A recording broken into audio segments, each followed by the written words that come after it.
Okay, ladies and gentlemen, it's time to get started with the reflections. So, let me just make sure that everything is on the up and up before we begin, because I have a great many things to do today, and I want to get the reflections taken care of so that way I don't feel like I'm rushing to do everything else.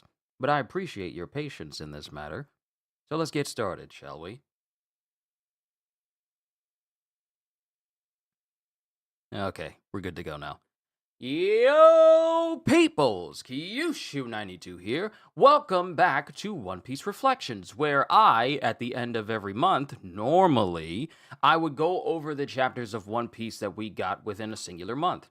Due to the fact that Sunday happened to be the last day of November for this year, I was already busy with a whole bunch, church in the morning, and then the reactions of One Piece and Sakamoto Days, and then, of course, the recording of me doing the recent One Piece anime episode, which was very good, by the way.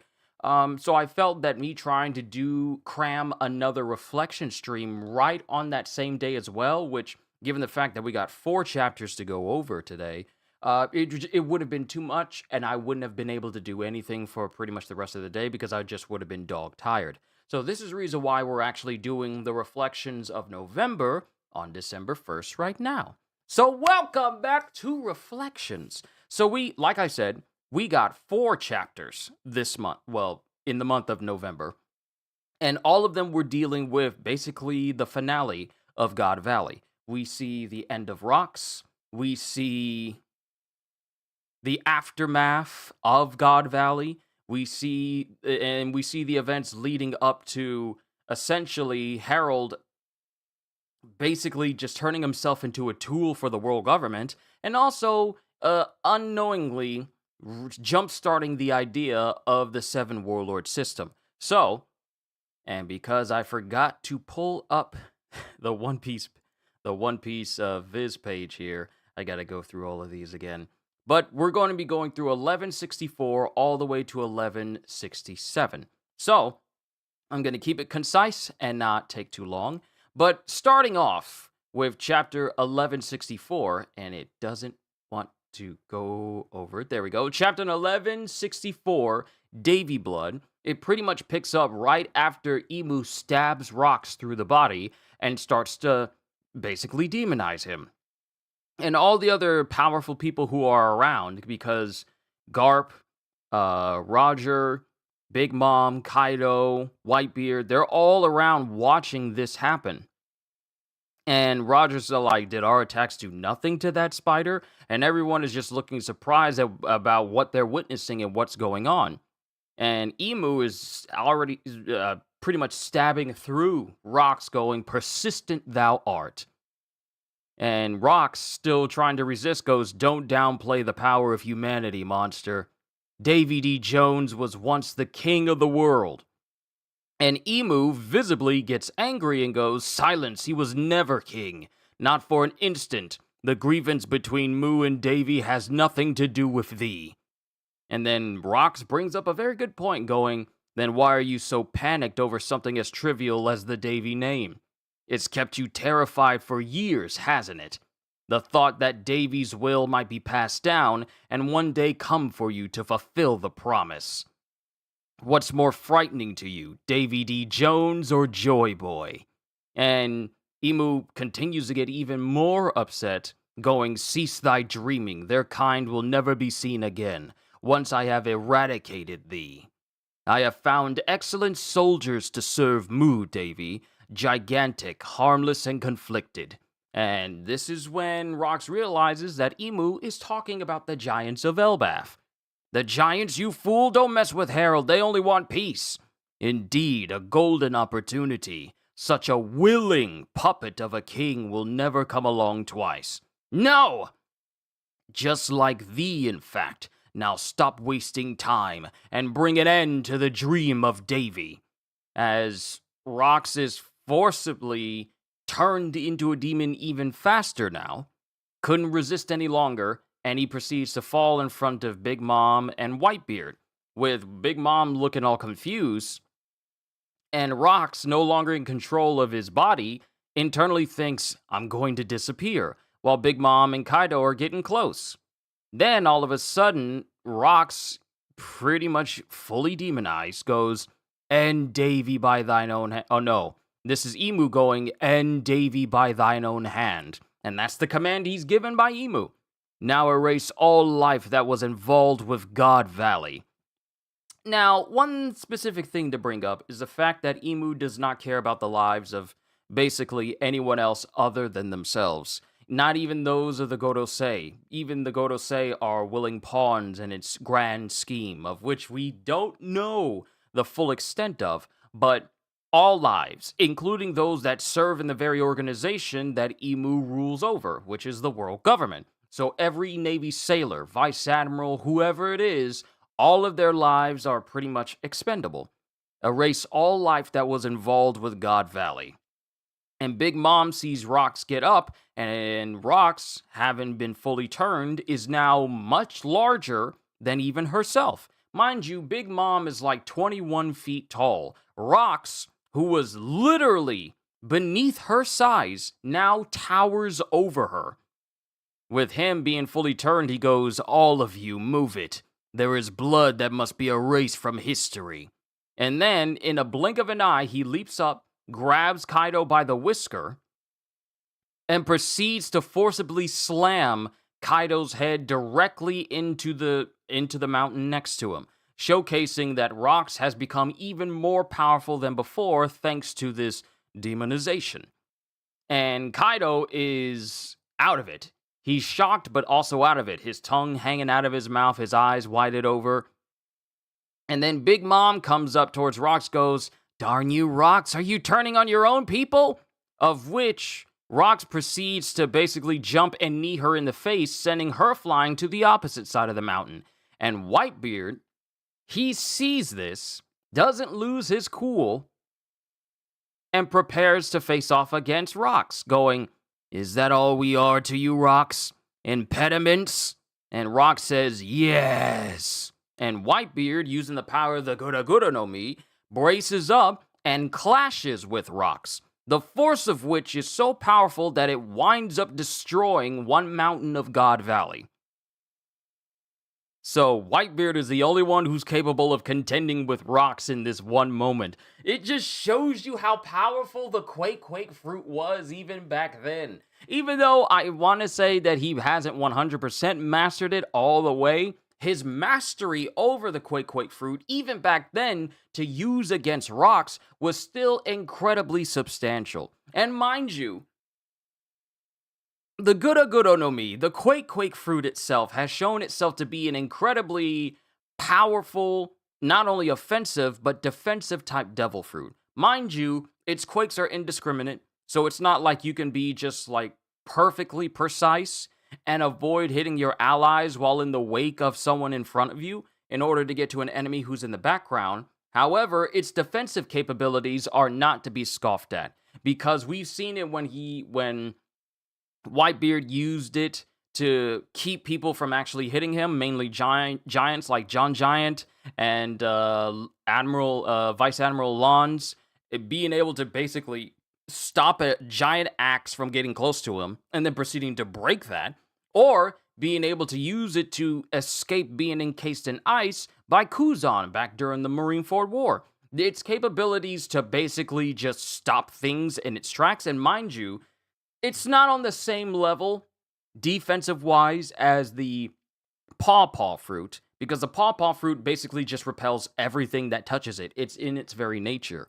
But what I love about the Quake fruit is that it is capable of standing toe-to-toe with some of the most powerful individuals and most powerful attacks and most powerful things that we have ever seen in One Piece. Because there hasn't been a moment when someone used a Quake Punch, Whitebeard or Blackbeard, and someone managed to break through it. It has always been used as an opposing force. That it is literally the unstoppable force. Wow, I never actually looked at it that way. Because there hasn't been anything to... Well, actually, there have been some things to negate it, which would be the special siege walls that Sengoku brought up. It managed to stop that. but also the combination of the three admirals at the time's hockey in order to repel that, because hockey is stronger than devil fruits, and if your hockey strong enough, then you can just negate an entire devil fruit's effects. But when it comes to people trying to intentionally attack a user, I need to be more specific here. When it comes to a person who's trying to personally attack a Quake fruit user, I know this is a weird tangent, there is yet to be anyone who is able to break through that Quake defense that they bring up. So, Whitebeard doing this against Rox, who is already immensely powerful enough to get Whitebeard on his side in the first place, him clashing against Rox, who is exponentially more powerful, being able to swat aside both Kaido and Big Mom in a short span of seconds, and him just clashing with Rox, and him not getting tossed aside so easily just shows you why Whitebeard later in life would be called the strongest man in the world, because he literally could clash with the strongest of them, no problem. So while they're clashing, the clash between the two causes one of the mountains of God Valley to literally start to fall over, and it starts to fall over towards the Navy, who's on the coast. And people are running for their lives, and then Rox, he's running as well, because apparently his clash with Whitebeard is over. And we see all the pirates who are running away because it's literally a giant mountain about to fall on everyone. We see Eris and Teach, and we get the Navy going, all battleships along the northeast shore with withdraw and keep your distance. And then we cut to the Celestial Dragons going, that was dangerous. Who should we punish for allowing this to happen? And mind you, these are the Celestial Dragons complaining that their little human hunting game is over, and now the very place that they wanted to take for themselves is basically become a massive battlefield. But they're saying, like, don't you dare leave without us, or we'll have you all put to death. Hurry, my lords. Then we cut to the southwest part of the island, where we have Rayleigh. We have Rayleigh and Shocky, with them going, hurry up, Rayleigh, this island is doomed. Roger better be all right in there. And we have Gilbaster, who is carrying the chest that Shanks is inside, and it shows the rest of the Roger pirates making their way off the island as well. And while that's happening, we cut back to Dragon, who still can't go over the fact that he lost Shanks, because Shanks is nowhere to be seen around him, as he goes like, I can't even save a single baby? Where did he go? Then we have Ivankov, Ginny, and Kuma, with Ivankov going, you have to stop, Kuma. If you keep going, you'll put us in danger. And they're trying to stop him, but Kuma's all like, there might still be lives I can save. So Kuma sees someone in a distance. Yeah, he sees someone in the distance, and it's Captain John, who survived his attack by Ganzui, and he's cursing his name. And we cut to Ganzui, who's laying on the ground after being beaten by Shiki. And Shiki has already grabbed like a whole thing of treasure, which has like over like a billion berries inside. He's already grabbed it, and he's making his way off. And he's laughing, going, you thought you could get the best of me? And everyone is essentially trying to get off the island right now. Then we cut over to the forest, where Rox is right behind Eris, literally parting and ripping down trees in order to get to his wife. And Eris notices that something's wrong with him, and he has the exact same look on his face that Grandma and his father had before they tried to kill him, and he had to basically wipe out his entire family, save for his wife and son. And she goes, so you lost then? I'm sorry, dear, you had to face off in order to save us, but it was too early, wasn't it? And she's holding Teach going, Teach, we'll jump into the sea. We just have to swim whatever it takes to keep the Davy blood alive. You have to survive no matter what it takes. And she's saying this, screaming out and crying. And she's getting closer to the shore, and they're aiming their cannons at her going, escapees at the shore. And Rox is right behind her, preparing to bring his sword down. The Navy opens fire on Eris and Teach right then and there. And it looks like they're about to die until the most legendary man to ever exist within One Piece, other than Roger, other than Shanks, Kuma rolls up and pushes the both of them off of the island, just like, doo-doo. and just they're gone. He saves both Eris and Teach. And before he gets hit by all these cannonballs, he poofs himself, meaning that the very last lives that he saved on God Valley was that of future Blackbeard and his mother. And then he got out of there. And then when Rox is bringing his sword down, and mind you, Rox's sword is still coming down, so Kuma poofed himself away in the nick of time, because otherwise he would have died.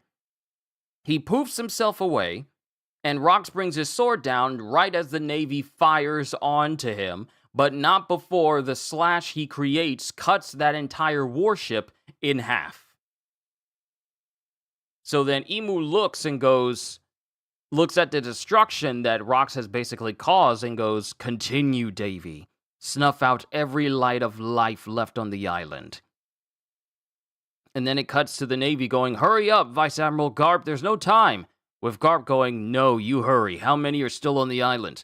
Then we cut to Roger's side as they're going, "Where are you now, Roger?" "I'm fine. Once everyone's on the ship, let me know. Got that?" And it cuts to Rox, who is basically just going on a rampage, killing any and every person that he sees, pirate or Navy, regardless of who. And then it cuts to both Roger and Garp, and they breathe in deeply and they scream out, "Get out here, Rox!" And that's when Imu looks over and he's all like, "Huh? Davy?"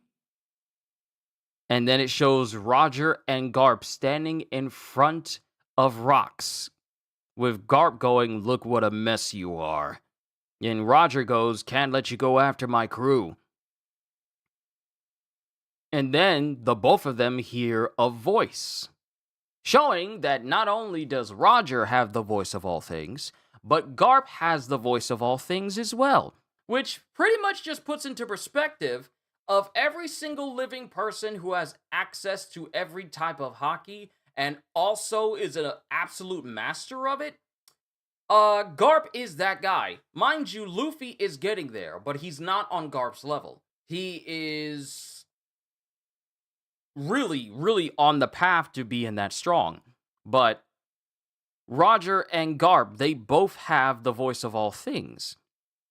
And that makes Garp the only person who's from the era of, like, Roger coming up as a pirate to have access to all of that in the present day, even now. So, mind you, his mastery over it and his tolerance for it is greater than Roger's, because even later in life, Roger would still have an issue with voices playing off in his head of things that normally you couldn't be able to speak to, such as Neptunians and such. Roger would still have his hands over his... He never even in his life, he never fully understood it. But Garp here, he hears his voice in his head, and he's more confused about the voice he's hearing rather than the fact that there's a voice in his head at all, showing that this isn't the first time that Garp has dealt with with a voice of some other thing playing off in his head before. Because if you're used to something, you won't react as adverse as Roger is, because he's all like, "Huh? What is that? Where's that voice coming from?" But Garp is looking confused like, "Huh?" He's more confused where the voice is coming from rather than the fact that there's a voice at all. So he hears Roger, Garp, help. They both hear Roger, Garp, help me. And it's Rox, and they can hear his thoughts. So when I think about the voice of all things, it's not necessarily just the voices of inanimate objects or voices of creatures. But I see it as voices of... When they mean all things, they genuinely mean all things. Which makes me wonder if Luffy hearing... No, because I feel like the Straw Hat crew could hear Mary's voice as well before they sent her off. But when it says all things, it really does mean all things.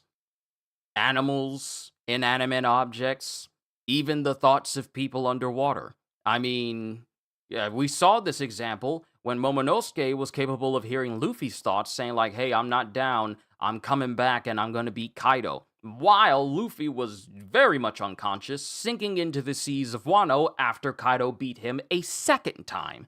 So, the voice of all things is, mind you, it's not telepathy, but it's just the ability to hear any and all things, including thoughts as well. Even though telepathy exists within One Piece due to, Emu and the Gorosei, this just straight up means that they can hear thoughts as well. And mind you, that's obvious, but it's kind of cool how it's expanded over the years from it just being something that you can be all like, huh? Where's that voice coming from? And now it's turned into full blown, oh, we can just hear the thoughts of people who have been demonized by Emu. Okay, that makes things simpler. So it's not no longer like people can't understand what's going on, or it's not going to be a situation where people get demonized and it's all like the characters can't comprehend what's going on, because if they are, and we don't even know if you need to be proficient in the voice of all things to fully comprehend where the voice is coming from. I mean, sure, you would need to probably pay attention, but I feel in the future, this isn't going to be the last time we get someone whose thoughts we can hear because they've been turned. And it's probably going to come into a very important play here. Because why else would the voice of all things be so prevalent in these chapters? Not this one chapter, but these chapters as a whole. So, while they're looking at rocks, while they're looking at rocks, they're going like, why do you look like that? And Rocks is crying his eyes out. Mind you, he doesn't have full control over his body. But there's enough turmoil within him to force him to shed tears. And he's crying his eyes out, and internally he's going, please just kill me. And it shows Roger and Garp, and they hear this as Rocks launches towards them. And that is the end of chapter 1164, which then proceeded to have the most legendary battle of some of the strongest people in the history of One Piece happen. So now we continue with chapters 1165, Reverberations, where Rocks, Roger, and Garp proceed to start fighting. Please. And then Garp goes, you hear that too? And then Roger goes, yeah. Just kill me. His words, his attitude, and his expression, they're all telling different stories as Roger, Garp, and Rocks all clash with each other. And while Roger stops the blade from moving, Garp comes overhead and hits him directly in the face with an incredibly powerful hockeyed punch. And when he does, Rocks gets pushed back just a little bit. And while that's happening, Roger is clashing with Rocks' sword. And mind you, they're using conquerors in this instance. They're all going out. The clash of which is so powerful that it basically implodes the entire area where they are in. Roger and Garp get tossed to two different sides of the area, and they get thrown into either side of the middle of the valley, because this is where they're fighting, in the middle of the valley. So they get thrown to the sides, and this, to our accounts, is one of those rare instances where the sky itself splits, and everyone is looking confused about it. I'm shocked that no one from the Navy can put two and two together that two Conqueror's hockey users are clashing with each other, given the fact that many sky-splitting moments have happened on their watch. I'm kind of shocked that they can't even understand that this is what's happening around them. Why does the sky look like that? It's split in half. We gotta evacuate before we're all dead. And then we have Kyo, Hitman Kyo going, let's steal the ship and get off this island. What, you mean Rox's ship? You really think he's coming back? And then we get Shiki going, this is the end of the Rocks pirates, and he's laughing. And then we have other pirates going, hurry to the shore. Then we cut to Garp's ship going, what did you say, Vice Admiral Garp? Once you've got every living resident and sailor on board, shove off and get out of here. Mind you, this wouldn't be the first time where he asks his own subordinates to stay behind. So it shows that even all the way before he had that conversation about Kobe saying, like, what is it you want to protect? He's had that mentality. I never really put two and two together, but this is not the last time that he would tell his own subordinates to leave him behind. Because basically almost 60-something years later, he would tell Kobe and company to leave him behind while he stayed on Pirate Island itself. Once you've got every living resident and sailor on board, shove off and get out of here. Then we get Roger's crew, with them going, "What's happening on the island, Roger? Once Rayleigh and them get to you, wait off the coast." And it shows both and Garp and Roger both saying, "I will be back." And then Garp takes off his coat because he's about to get serious. Roger takes off his coat because he's about to get serious, with Garp going, "Rocks, Roger, I came here intending to arrest you both, but..." And Roger says, "Yeah, and my plan was to steal Shocky and the treasure and hightail it out of here." And then Roger goes, "Instead, shall we team up for a minute?" And Garp goes, "I have a number of issues with this, but I can't afford to let him run free." And then Rox tries to attack Garp. Garp jumps over him. And then it shows Roger coming up behind him and basically just sliding, like knee sliding underneath him and sweeping him in the leg, causing it, well, not sweeping him in the leg. He's just dashing behind him, and he strikes Rox in the back, causing Rox to fly face first into the mountain itself. And then, while Garp is still airborne, he grabs onto Rox's leg, going, "That look you've got, the curse. Is there any way to break it?" As he takes all of his strength and just throws Rox into the opposite direction. Garp being able to do this is not even remotely obscure at all, because, I mean, this dude still, during this time, was using old decommissioned battleships as his own personal punching bags to basically build up his strength. So he just tosses Rox like he's basically nothing whatsoever. And then Roger jumps above him and goes, "Just wake up," and slams down. And we have Rayleigh looking back where Roger is, going, "Faster, Roger's going to keep fighting until we've evacuated the island." That hockey's off the charts, and everyone can tell just how much hockey all three of them are outputting during this entire confrontation. And then we have Gloriosa running up next to Gabin going, "Got a spot for me on the ship, I assume?" Gloriosa? And then we have Big Mom and Kaido basically arguing with each other. "Listen up, Kaido. You owe me for the rest of your life. You're gonna make good on that." And then Kaido's basically just brushing her off, going, "Fat chance. It was finders keepers, Lin, and you lost. Just watch me. I'm going to create a new crew where violence rules all," which would later become the Beast Pirates, where that same mentality is pretty much what they live by until their entire defeat by Luffy and company later on in life. "You think you're hot stuff now? Keep dreaming of the day you beat me. It'll never come." And it's funny how they both wind up in the same place after both of their summary defeats, and they wind up being in the thralls of a gigantic volcanic undersea volcano explosion. Well, gigantic volcanic undersea explosion. I don't need to say volcano explosion because volcanic also means the same thing as well. But they both wind up in this very same place when the both of them are defeated later on in life. Fate's still unknown, but I'm gonna say that they're dead. Unless we see the fish fruit and the soul fruit go back into circulation, their fates are basically left unknown for them to be, left at the mercy of lava. I wonder if falling into lava has the same properties as dropping a devil fruit user in water. It's not technically water, but they're submerged. I know it's a weird question, but I'm just thinking. But Struzen is there with Big Mom going, "Come on, Lin, let's get moving. Carry this treasure." And Big Mom is smiling, glaring at Kaido, going, "I'll come and collect one day." And Kaido says, "And I'll be waiting to crush your spirit."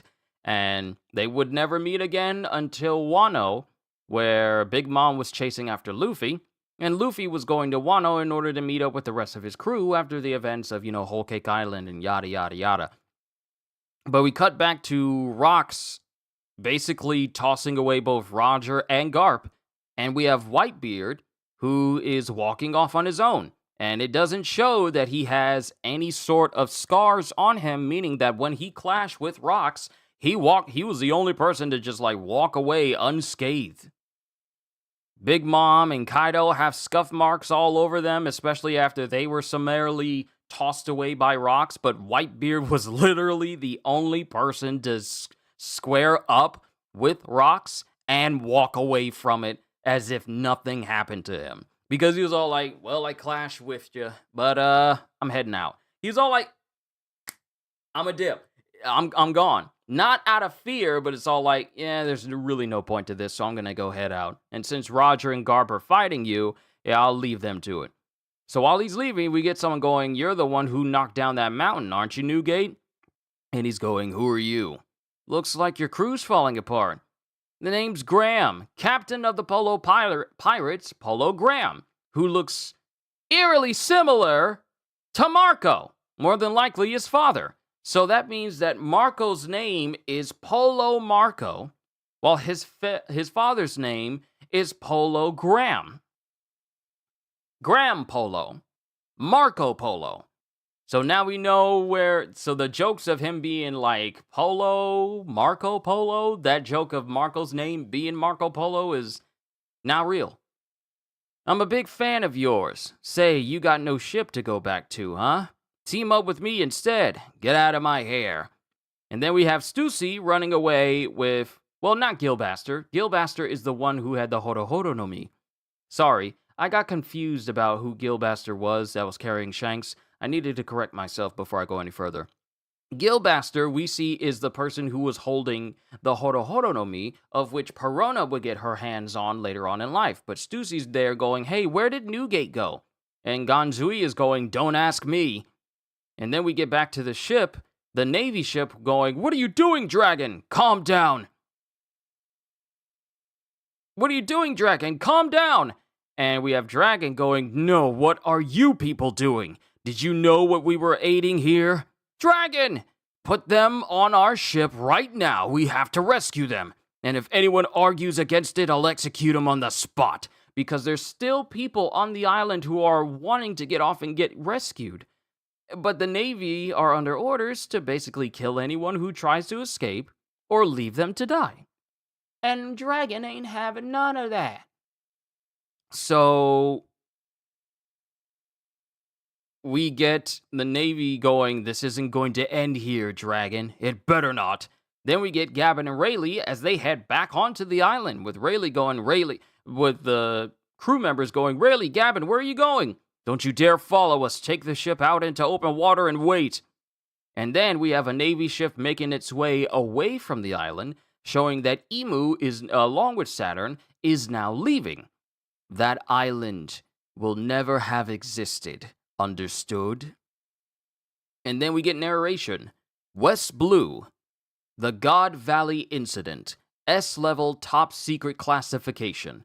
Records of clandestine operations and special hazard pay for Naval Base G11 and Cypherpole number 6. Registry of participants in the human hunt expunged. Site of event, God Valley. Island location, area population details erased. Number of fatalities unknown. And it just continues to show the clash between Roger, Rox, and Garp. And their clash makes the other mountain fall over. Meaning that this is a battle of titanic proportions where an entire island is being utterly destroyed.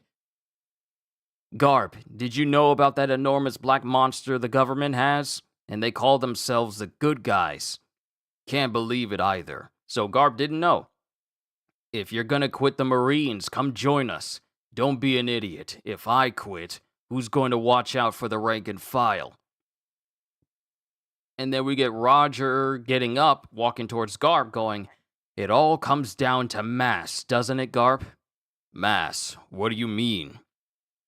First of all, the color of armament is a power that doesn't yield to the devil fruits. And on top of that, I was wreathed in color of the Supreme King. Armament hockey? Conqueror's hockey. There's no way it couldn't have hurt him. Yeah, but he was guarding with Supreme King too, so they cancel out. So today we learned that if two Conqueror's hockey users try to use Conqueror's hockey against each other, they wind up canceling each other out, and the bonus damage that you can get from it doesn't transfer to the other individual. They just straight up cancel out, and you're just left with just regular attack power at that point. Just regular armament and attack power at that point. There's no damage unless we surpass that.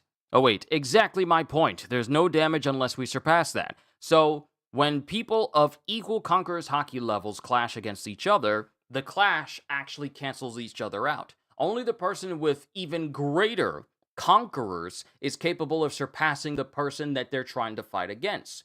So, when we saw that with Luffy fighting Kaido, at first it was really a matter of, oh, both of their Conquerors are pretty much on equal footing, until Luffy took it a step further and was able to land some extremely substantial blows on Kaido, meaning that his Conquerors was starting to surpass his. Otherwise, they would have canceled each other out, and it would just been like a battle of attrition at that point. If it's all down to who wears out first, we'll lose. There's no way to keep up with a monster like that thing. So you want to hit him with a critical mass of Supreme King Haki? Exactly. Don't even think about whatever stamina you'd need after that. In that case, you're saying we don't come back from this alive. If we can pull this off, all three of us will be down for the count. But if we miss, we're done for. And then Rock steps up to them, still continuing. Listen up, Rocks. I don't know what I can say to console you. I don't know what happened to you either. But there's one thing I do recognize. I recognize your sorrow. And it shows that despite him being bloodied and battered, Rox is still crying his eyes out because he has no control over his body and he doesn't want to be put through this. Don't cry, you idiot. And it shows Roger covering his eyes because he's starting to tear up too, going, God of Fire. And he starts spinning his sword around. And then we get Garp going infinitum, and he starts punching rapidly beside himself, and Garp lets out a cry as both Roger and Garp unleash their most powerful attacks that they've had, we've ever seen. Because I thought with Garp, it was like Galaxy Impact. Even in his old age, it was essentially a shockwave punch that could nuke a town. And then, of course, he has Galaxy Divide, that is basically a vertical version of that. And then we have Roger with his Divine Departure, and it was like, wow, this is his first named attack, and he just sent Odin flying with it just nonchalantly. Only to find out that it was basically him just greeting Odin, so it wasn't even serious at all. So it wasn't meant to kill him, but it was just meant to say hi. So that's that with Roger, and even later in life when we see Shanks use that as a way to just put Kid down for the count permanently. He didn't kill him, but he basically put him on death's door.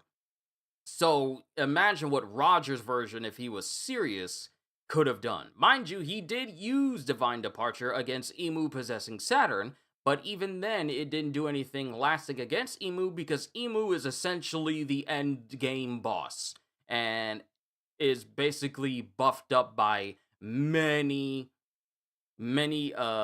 buffs, basically reinforced with many game buffs, such as instant regeneration, last attack doesn't do as much damage with repeated hits, like resistant to this type of damage, resistant to this type of status effect. Like, Emu's just packed to the brim with just cheat codes, apparently. So even then, it wasn't able to do anything substantial to Emu on top of everyone else trying to fight Emu at the time. But Roger and Garp used their strongest attack, God of Fire Ace for Roger, and Infinitum Explosion for Garp, where they essentially just rip through Rox's body, with Garp punching completely massive holes in his left side, and Roger slashing completely through his right side with cuts. And then the narration continues with, the world government attempted to cover up everything that happened here, but the downfall of Rox D. Zebek and his lawless band of followers, the Rox Pirates, who wreaked havoc on their era, cast unmistakable reverberations that shook the very world. And that was chapter 1165.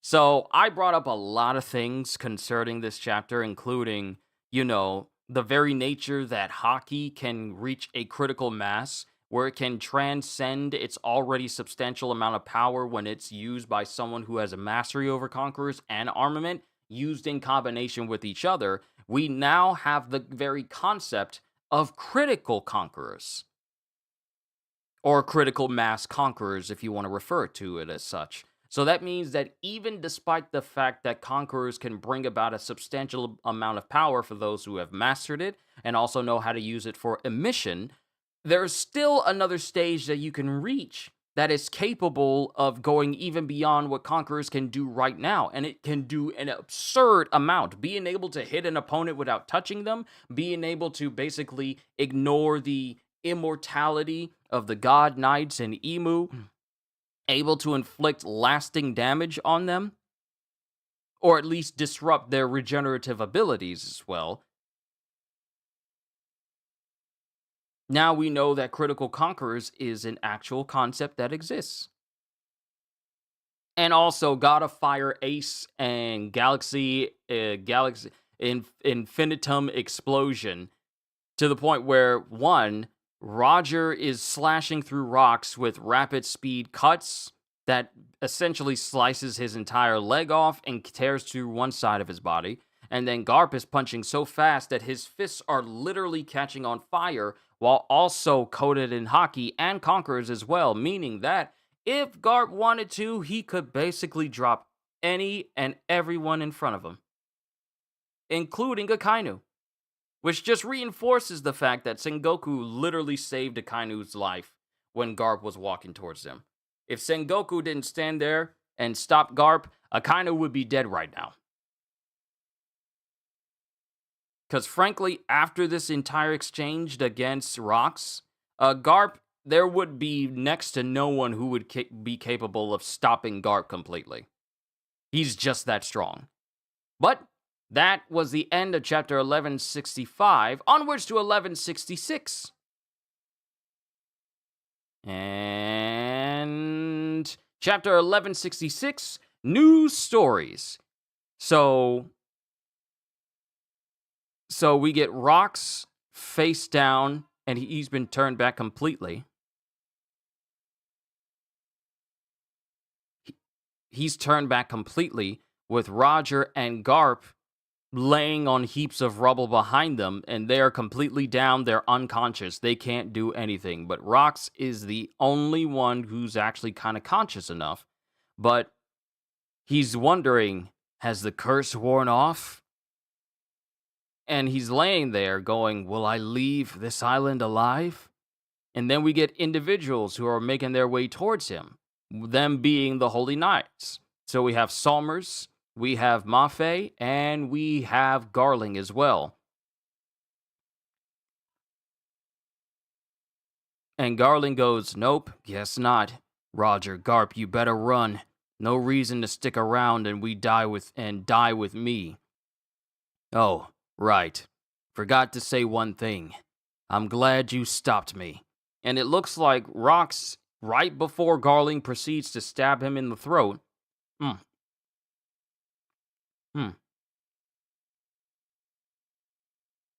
I knew there was a piece of food still stuck in there. Had a wonderful breakfast sandwich earlier. But he's smiling to himself right before Garling stabs him, going, I'm glad you stopped me. Thanks. And Garling is the one to come and put an end to Rox's life. Because it is the end, because we see just a spray of blood shoot up from what would have been the spot where Garling brings his sword down. But now we have Gavin and Rayleigh, as they've already made off with Roger and Garp, with Garp going, where's Rox? You're worried about your enemy? You guys are my enemies too. What happened to Rox, Rayleigh? They killed him. And then everyone gets off of the island because apparently the entire island of God Valley collapses in on itself. Which pretty much throws the idea that, it was completely and utterly erased from history and destroyed by an ancient weapon. The same thing that basically saw the complete erasure of Lelusia. But no, the island literally collapsed in on itself. And while that's happening, Roger and crew are making their way away from the island. Mind you, we don't see it, we just get described of the events of it happening, going like, "Don't let the pirates escape! Roger's ship is on the move! Open fire!" And then narration going, "Absent from the pages of recorded history, like a curtain falling on a stage, the island crumbled in upon itself, and was shrouded in a deep, deep mist." And we have all these different people who are sailing away from God Valley, or what remained of it, as the entire area gets enveloped in a mist. And mind you, the sky is still split even after that. Lightning is shooting down. We see the face of Whitebeard. We got an unconscious Roger and Garp. We have Big Mom. We have Kaido. We have Dragon. We have Shanks, who's asleep in one of the chests. We have Kuma, Ivankov, and Ginny, and we have Teach being held by his mother, now known to be safe, well, during this time. Like a curtain falling on a stage, the island crumbled in upon itself, and was shrouded in a deep, deep mist. This is a broad account of what happened in the mysterious, obscure God Valley incident.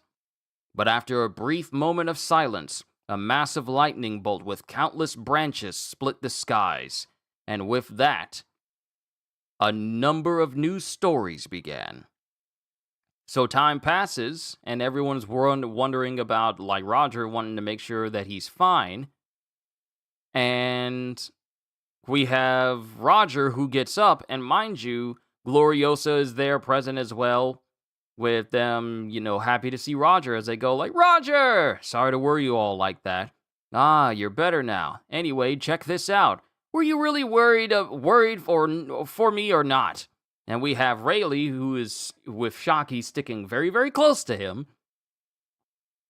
With Roger going, "We got Shocky out, safe and sound," and she's just laughing because she's right next to the man that she loves. "And we made off with all this treasure. Wow, what a haul!"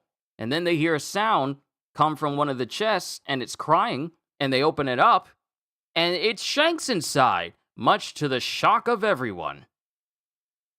Roger, Gavin, and Rayleigh, they're all shocked to see a baby inside, and it's Shanks. Then, we have more narration, as people around the world learn of the demise of Rox, the downfall of the Rox pirates. The story, of course, was heavily sanitized, and prominently featured the exploits of Garp the Hero, and it was through this paper that Garp the Hero became his new nickname. The Rox pirates are done for? Rox is dead! I just knew Vice Admiral Garp was the real strongest man around. Garp! Garp! Garp! Now there's a true hero. Then we cut to Navy HQ on the Grand Line at Marineford. And Garp is not too happy to see that his name has basically been used as a scapegoat, used as a press piece to make it seem like the Navy really did good that day despite everything that he witnessed. What is this drivel? Vice Admiral Garp, stop! Bring me this Morgan's guy. He needs to answer for this. And then Sengoku walks in going, "Oh, stop it, Garp. The government clearly paid him off to write this. The world government and the Navy are both massive organizations. If you include the militaries of all the member countries, there are tens of millions of soldiers across the world. It's impossible to be completely aware what every last one of them is doing.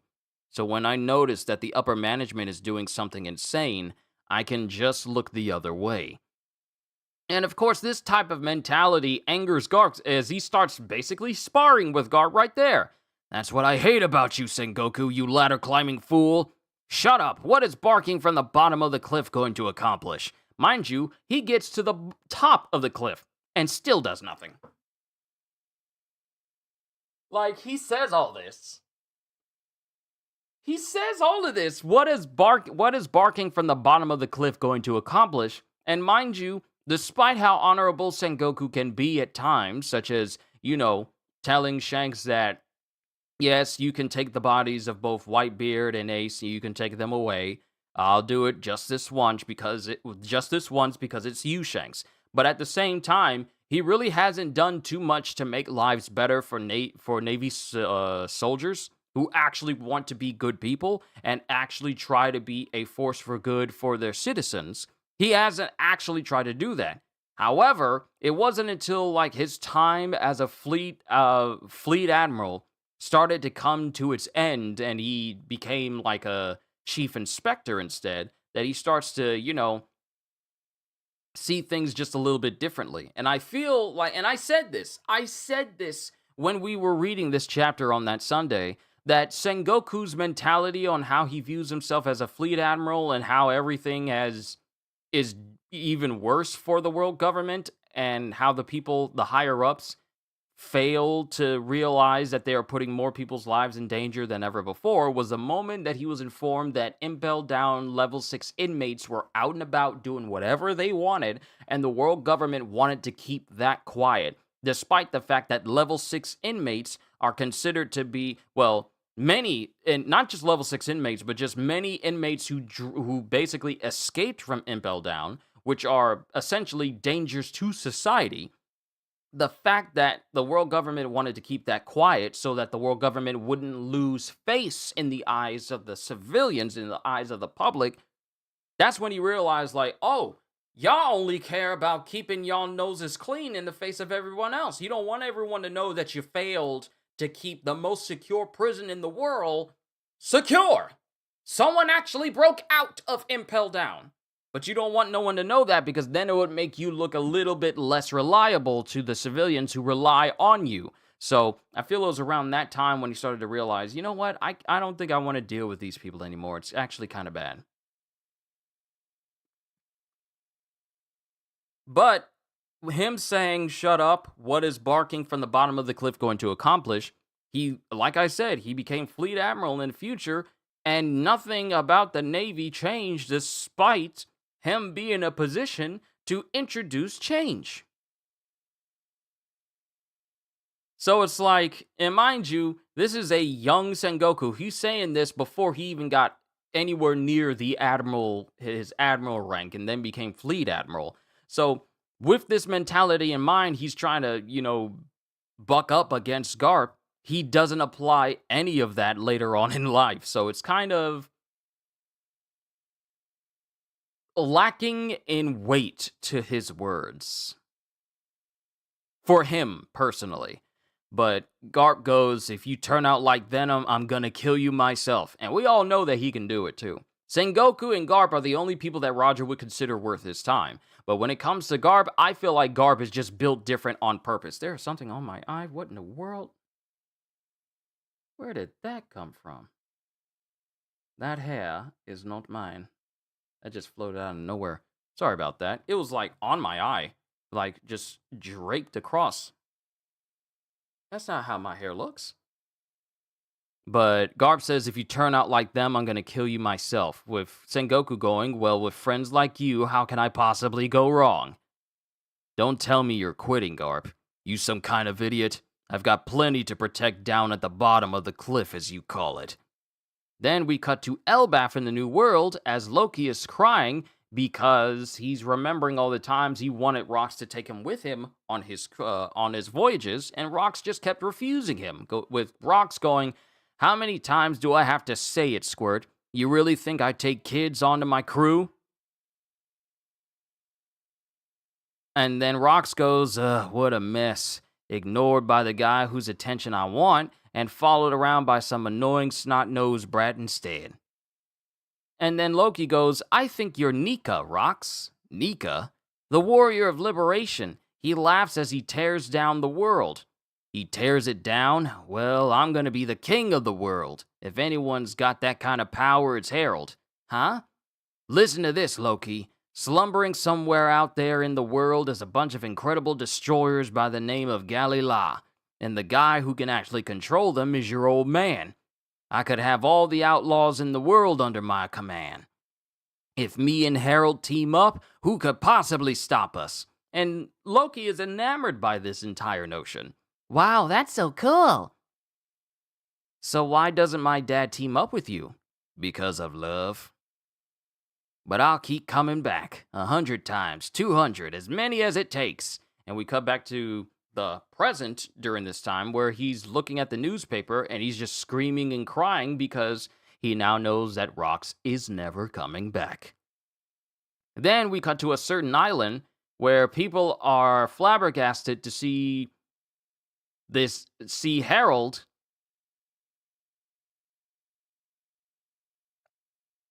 beating up on a giant, with him going, "You still don't get it, do you?" "Yes, I do. I'm sorry. I'll never pillage the humans again." "You don't get it. None of you do." And he just starts beating up on this giant constantly.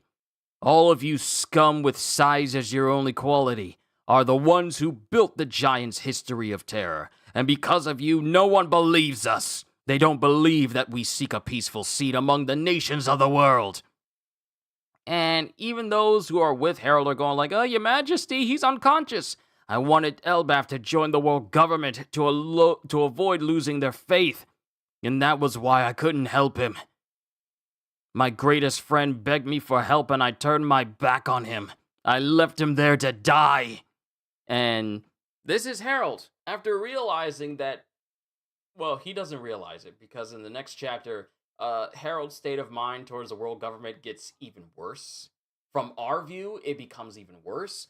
But he's lamenting over the fact that he couldn't help his biggest friend. His biggest friend. He couldn't help him just because he wanted a seat with the world government for the world to accept giants. "Now I cannot turn back from this path. I refuse to overlook the evil of the giants." And he's crying out like this after having beaten down many giants within this human settlement.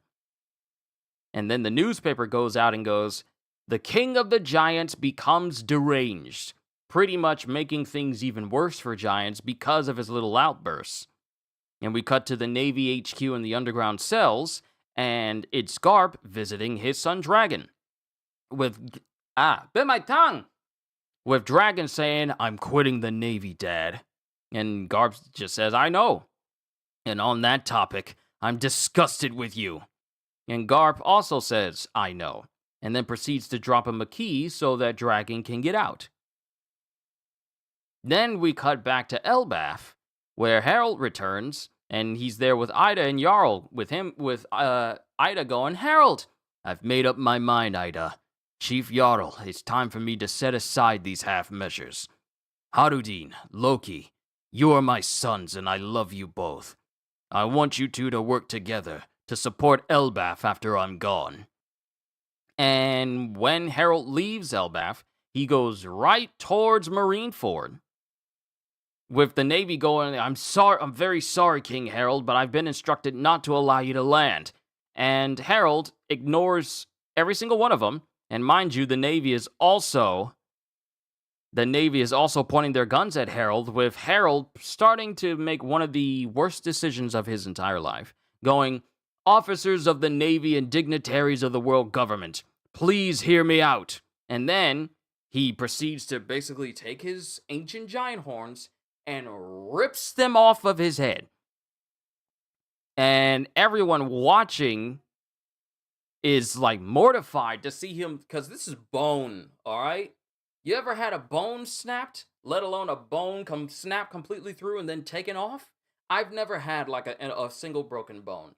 I've had like a fractured orbital wall and what have you, a sprained ankle, a dislocated ankle, but never a broken bone. But imagine taking the bones that pretty much make up part of your skull, an extension of your skull, and you snap them off in an act of defiance. As an act of piety? What is the right word? In an act of servitude? I want to say servitude. There's a correct word I'm looking for, and it's on the edge of my lips, and I can't think of it. As an act of... what is the word? I can't think of it. It's in the act of making yourself, as an act of submission? I want to say act of submission. I'll use submission for now. As an act of submission, he rips his horns off, and everyone's all like mortified because he ripped the horns off of his head. And he screams, "Allow me this chance to atone for 1,000 years of history. I want to apologize for all the mistakes that giant kind has made. I wish to prove my oath of peace, so that the children of Elbaf can lead fruitful lives without hurting anyone, so that they can live hand in hand with humanity." I want a chance to atone for their sins. If that means I must be a slave, so be it. And with these words, Harold essentially sealed his fate. We have been saying for a long time, we understand where Harold is coming from. But we also realize that from that place he's coming from, he is in the delusion that the world government would actually recognize his entire nation and that his place, his all of Elbaf, would be better off for it.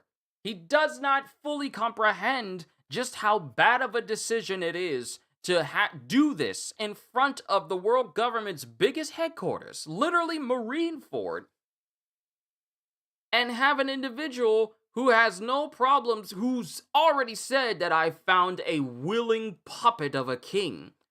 Saying this earlier, Harold essentially said, I will do whatever it takes for me and my nation to be accepted into the world government. Does that include being a slave? I'll do that too. But I don't think he realizes it's a bad idea because the world government is not good. Let's go through the list of stuff that the world government has done that has actually made Harold's life more difficult. So, to start off, they refused to recognize the giants as part of the world government, and despite the fact that he would go around to different nations helping them to show as an act of good faith, simply because they don't want nothing to do with him.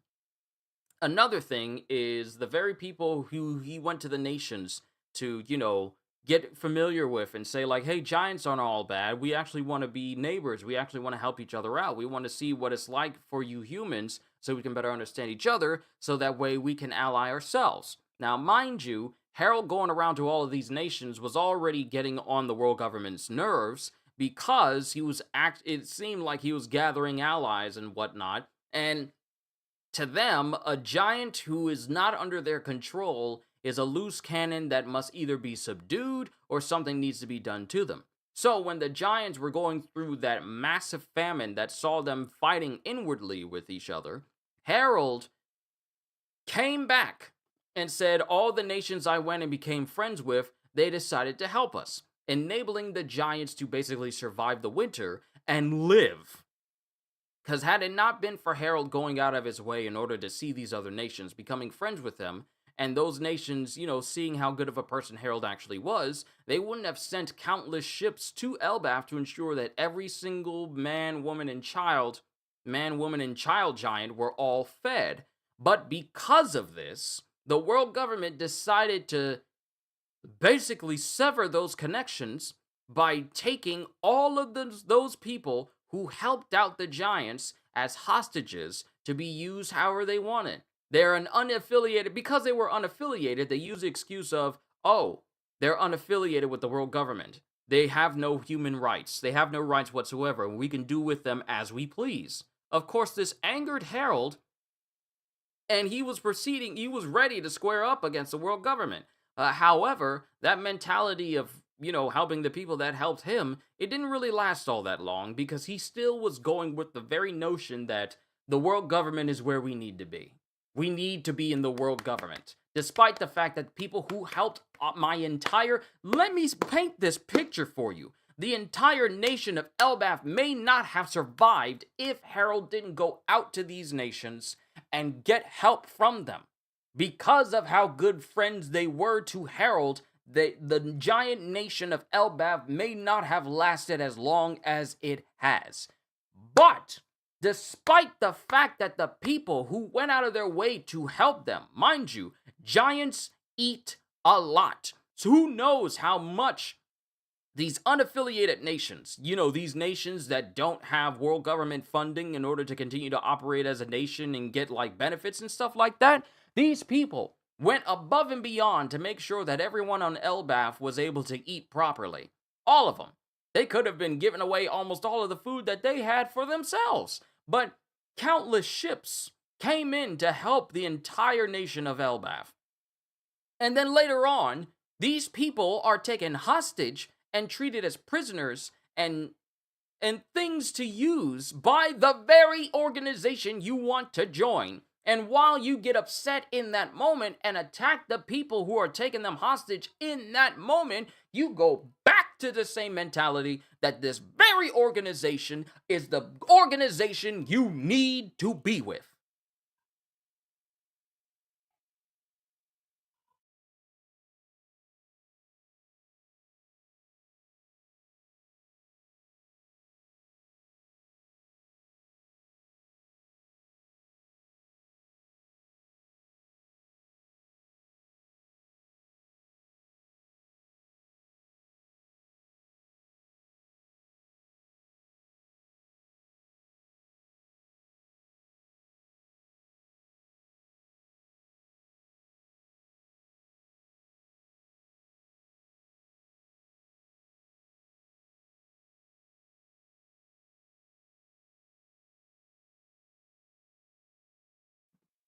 All right, I'm back. So, for him to think that after everything that's transpired, he still wants to be a part of this organization. And so he still tries to get in buddy buddy with the world government. And mind you, this stuff was happening before the events of God Valley. So when the God Valley incident is about to occur, Rox and company are making their way to God Valley. Rox is going there to get his wife and son. The rest of them are going to take all of the treasure and also get Shocky back. Harald is there to try and dissuade Rox from proceeding. And mind you, in normal circumstances, he would have helped. But because the world government is keeping tabs on the world government is keeping tabs on Harald, he's all like, yeah, I can't help you, so you need to go away. Not only that, but let's also put this into perspective, because I completely glossed over this. The Gorosei get in contact with Harald saying, we will accept your nation as part of the world government if you kill your best friend Rox. So that's strike two. That's strike two. The very organization you want to be a part of is telling you the only way you can be a part of us is if you kill your best friend. And mind you, despite the many times that Rox comes by and says hi to Harald and, tries to recruit him for his crew, Harald still keeps trying to spout out, and I understand, he wants to be a nation of peace, because Ida basically put that idea in his head. But let me reiterate right here, Ida is not to blame for Harald's stubbornness and narrow-minded view of the world government and how important it is for the nation to be a part of it. It's not Ida's fault.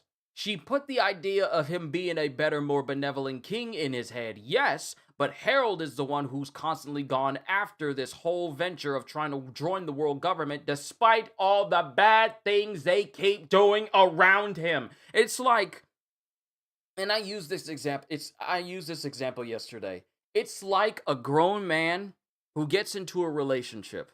Beautiful woman, and I say a woman for this instance.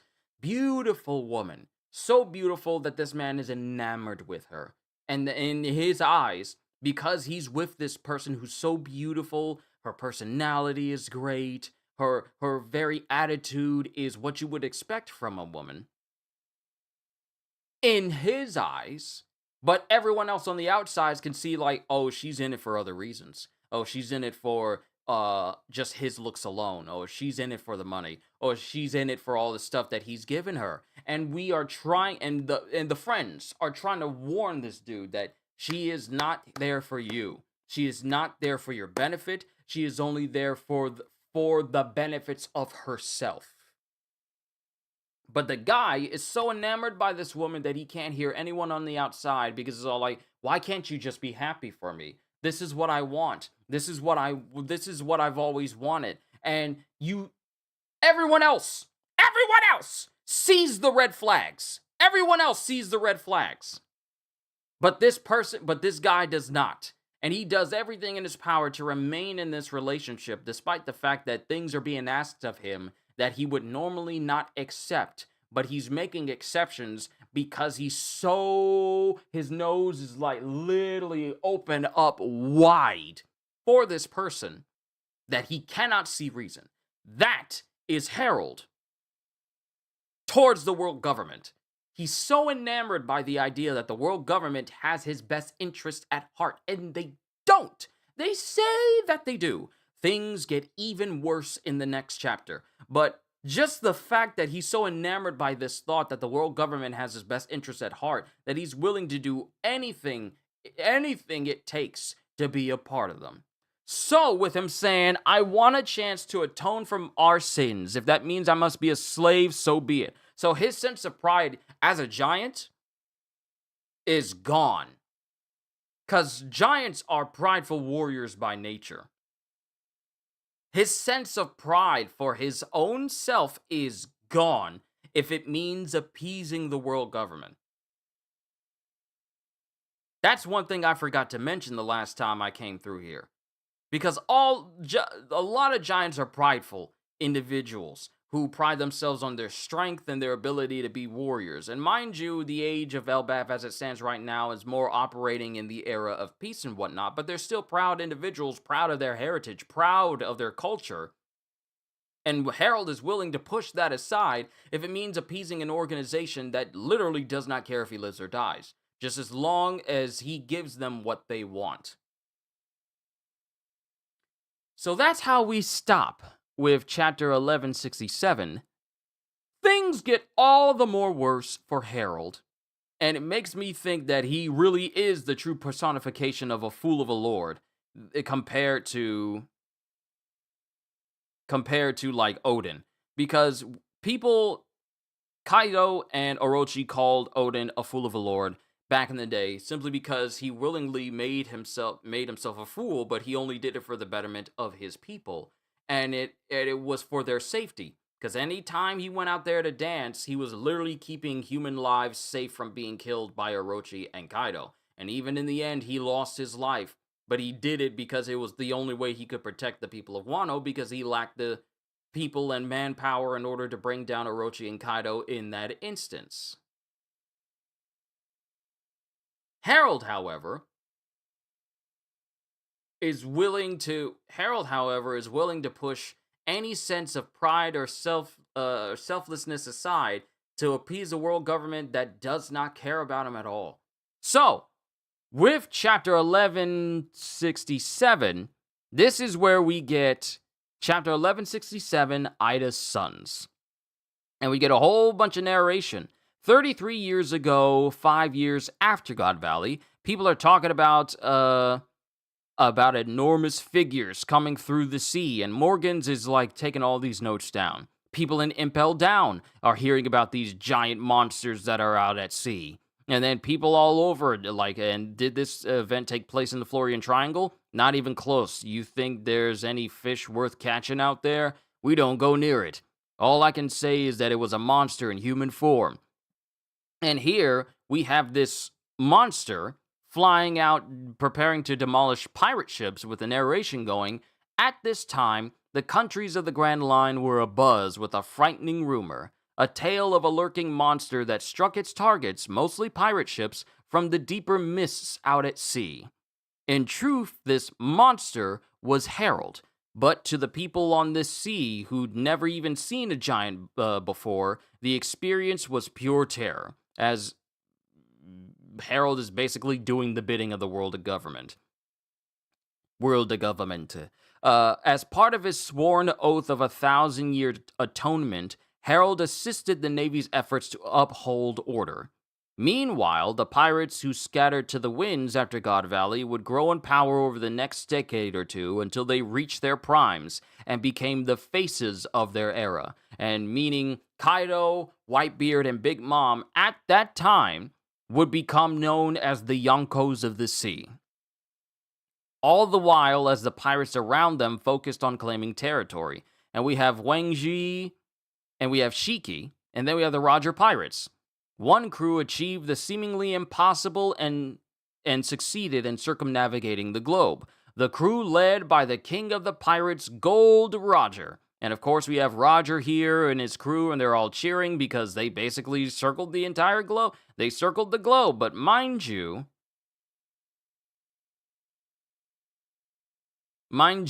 this is them after they get both Shanks and Buggy back. Because remember, Buggy fell ill which means that both Buggy and Shanks weren't able to take on that final voyage towards, Laughtail itself. So they Buggy and Shanks get back on the ship again, and they're cheering because Roger and company, they achieved the impossible. When he was captured sometime later and publicly executed, the world government assumed it would serve as a demonstration of their power. However, the allure of his massive fortune, the One Piece, sent the world into an era of frenzied madness. And while it's showing this, it's showing his execution going underway, such as his public public stabbing, where it shows a sound effect of it going shoom as he gets stabbed. To counteract the arrival of the unforeseen great era of piracy, Navy headquarters recruited over a dozen giants from various regions in the hopes of bolstering their ranks. And of course, we see many giants here, some of which would become very prevalent, including their appearance at the Marineford War later on in life. Harald, meanwhile, who had been faithfully serving as a tool of the Navy, emphasis on tool because that is all he is to them, was finally given official access to the Holy Land this year. And he's in the Room of Power with the Elders, and I'm wondering, how did y'all get a door big enough for an ancient giant to fit through? I'm just kind of wondering about that, because the Room of Power is a big room, but I didn't think it'd be big enough for a giant to actually walk into. But he's in this room, sitting with the Gorosei. A Shallows Covenant.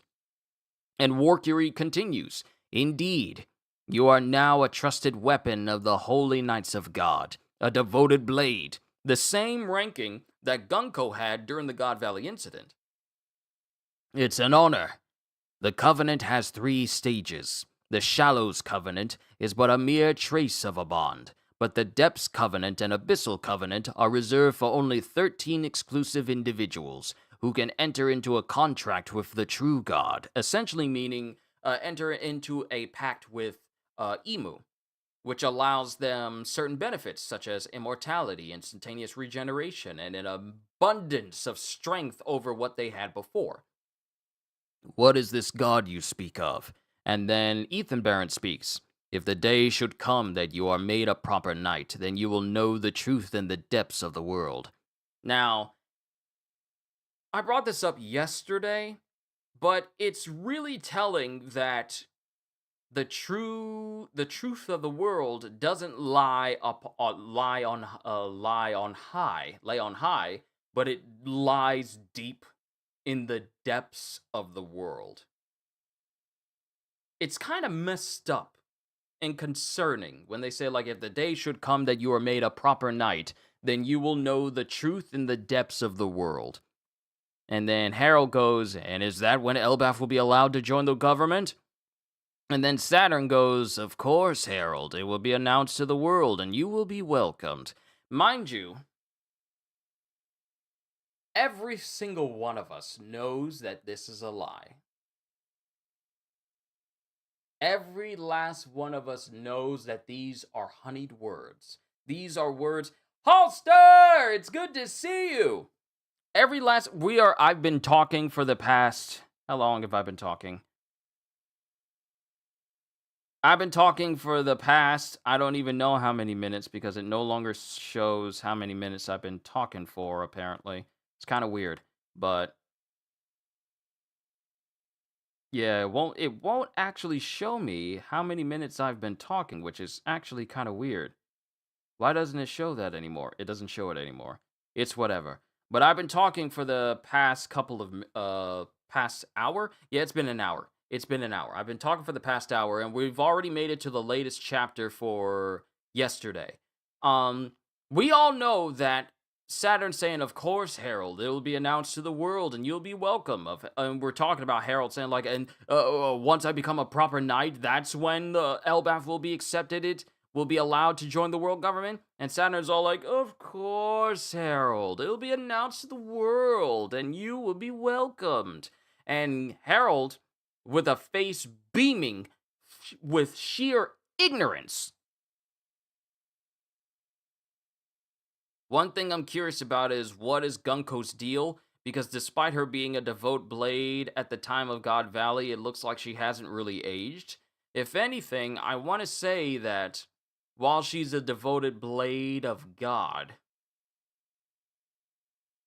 I feel like special members of the special saint families of Marie Joie, I wouldn't be surprised if Gunko wasn't already blessed with like immortality after the events of God Valley. I wouldn't be surprised.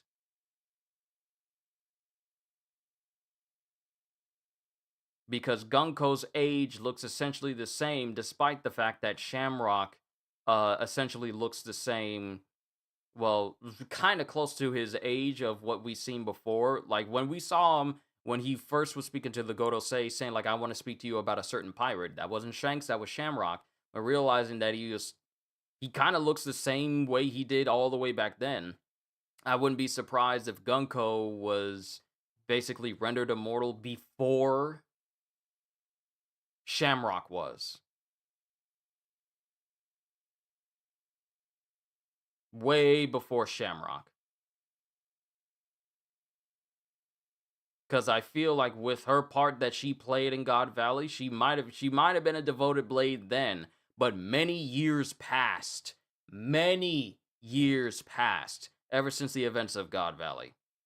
So I'm pretty sure she might have already become, she might have gained, it already became, gained the, I'm trying to find the right words here. She already gained the Abyssal Covenant already. Because remember when Rimo Shifu was talking about Saint Rimo Shifu, what is his first name? What is his first name? What is his name? What is his name? I forgot the name of the Rimo Shifu guy. His first name. I forgot his first. How did I forget his first name? Hold on. How did I forget his name? Rimo Shifu something. Remo Killingham. There it is. Uh, the thing is, he was already talking about abyssal circles and how both Gunko and company, they could use the abyss circles, but the children couldn't, so they had to make the children walk on the branches. So that shows that Gunko already had access to. Ow, that hurt.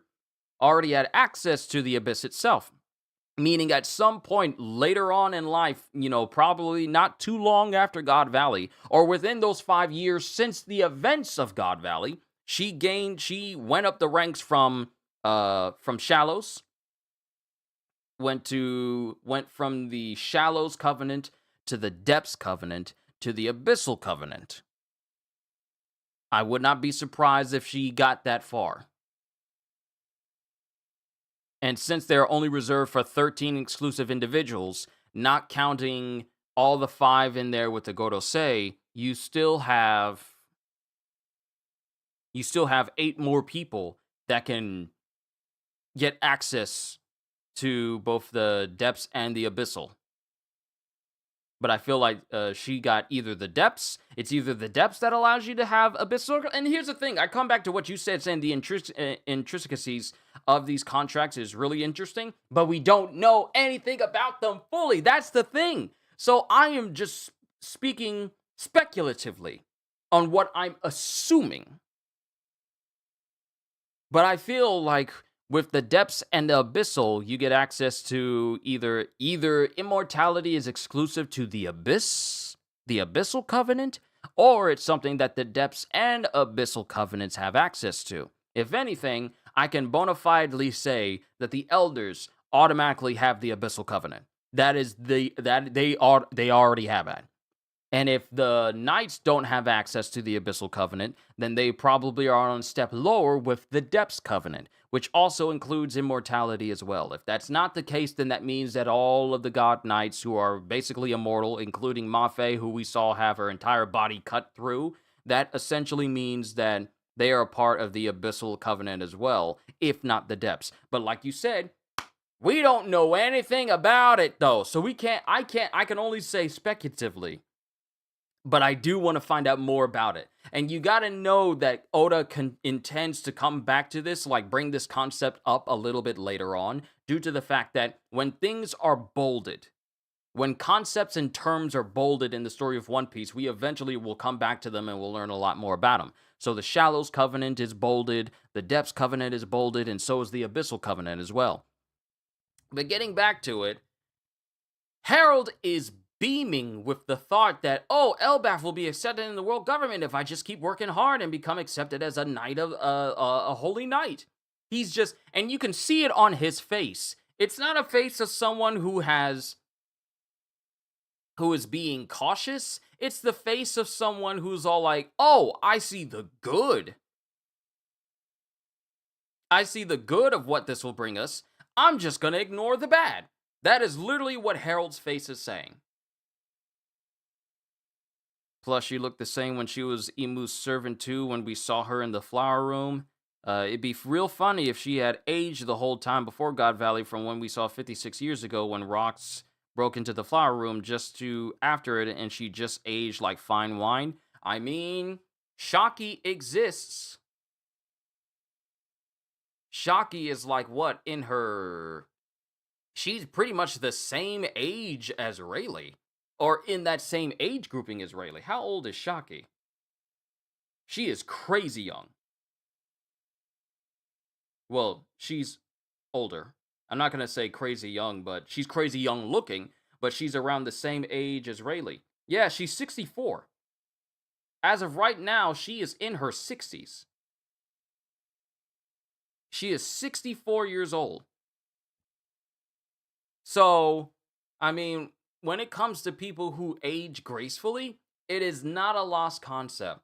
But also, being able to be immortal and never age, that's also an added bonus as well. Because, I mean, we'll never know when it was that Gunko gained her immortality, whether she went up the ranks of from the shallows to the depths and abyssal. We don't know what tier she's at. That's the thing now. Now we gotta wonder, which tier are they at? Even though they have access to abyssal circles, that doesn't necessarily mean it's exclusive to those with the abyssal covenant. We don't know that for sure, but there's just so many questions.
Oh, so that's how old Shocky was? I wasn't sure. I just knew Rayleigh was 78.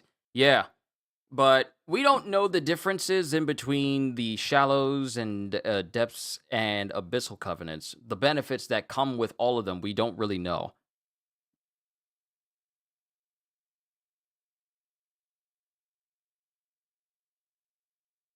Yeah, we don't know the full extent. We don't know the full extent of what every single covenant offers. We don't know if abyss circles are exclusive to the abyssal side of things or if they involve both the depths and the abyssal. There's just so many concepts about this that I am just so curious about that I can't wait to learn later on. So, let me continue. So, Harold is beaming at the thought that, oh, if I just keep working hard, they'll accept the giants into the accept Elbaf into the world government. And mind you, we know that this is going to go wrong soon for Harold.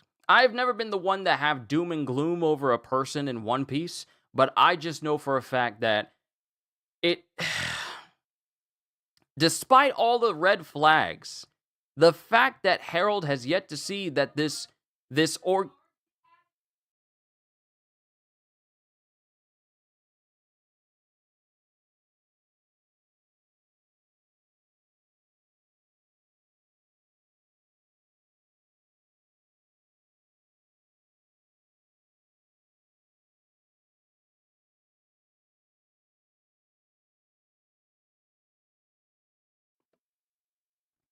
Sorry, the boys are being loud in the background. But the fact that he's ignoring the red flags from the world government and the fact that we've been trying to say that, oh, this is not going to end well for him, and he doesn't see the red flags at all, it's just sad. But we do have a good opportunity to learn more about them in Elbaf, given Gunko's little plot with Brooke, Gunko's backstory maybe, or maybe the Gunko plot goes unresolved and that's something tackled later in the story. That only is going to make us more curious about Brooke's life, because he clearly has ties to Gunko, and the fact that Brooke has lived as long as he has, where he's pretty much older than basically every single person that has risen to the ranks of Yonko and even Roger himself. The fact that Brooke has been alive long enough to witness some stuff and personally know Gunko makes me wonder where he falls into this whole thing.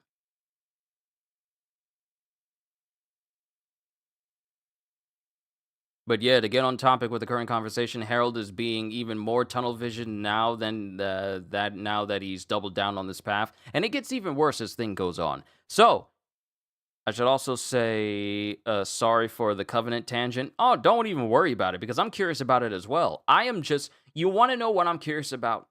The entire concept of the Abyss. What it is, what it encompasses, how did it start, how deep does it go, literally, even though the Abyss means something that is incredibly deep, possibly boundless. I am so curious about everything about it. Learning what it is in its entirety is one of the biggest things that I want to learn about. So I really want to learn about that. I want to learn more about the Abyss, and I would love to make a video just talking about the Abyss. It's just that we just don't have enough information about it. I mean, I could make a short, and that'd be good enough with the information we have, but I want to do something that's related to talking about the Abyss as a whole. I would love to talk about just what the Abyss is and why it exists. Like I said before, it reminds me of the physical manifestation of dark in Dark Souls 2, where it's an actual physical thing.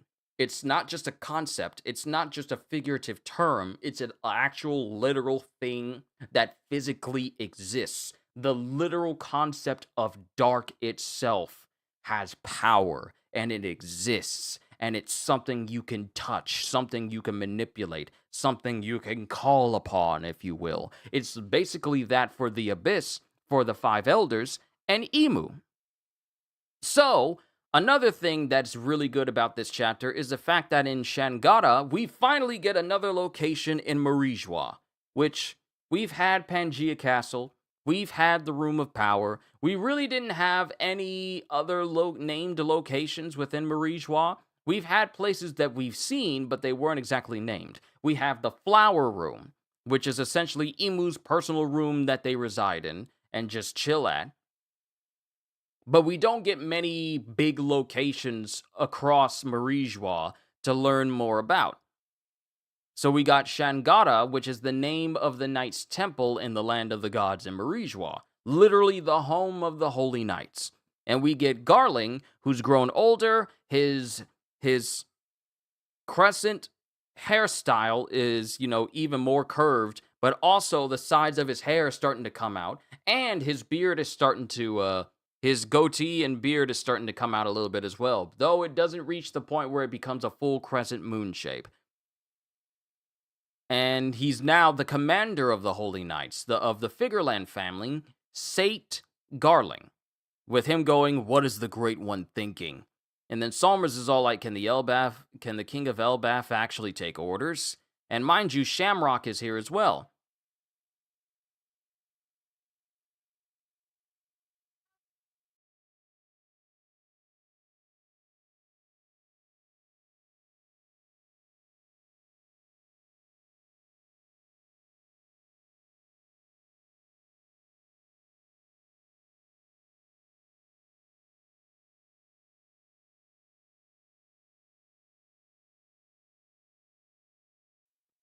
But Harald says, "Of course, your word is my command." And then we have Garling going, We will call if we need you. Keep a long distance transponder snail on your person. You are free to visit the lower world, but you will not speak a word of what goes on here. So everything is all shrouded in secrecy about Marijois, but especially of the Holy Knights and their operations as well. And Harold complies.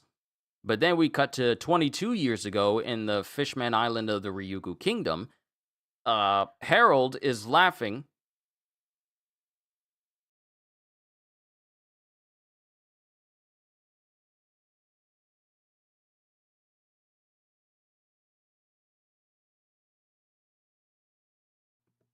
Harold is laughing with King Neptune, and they're just bantering back and forth.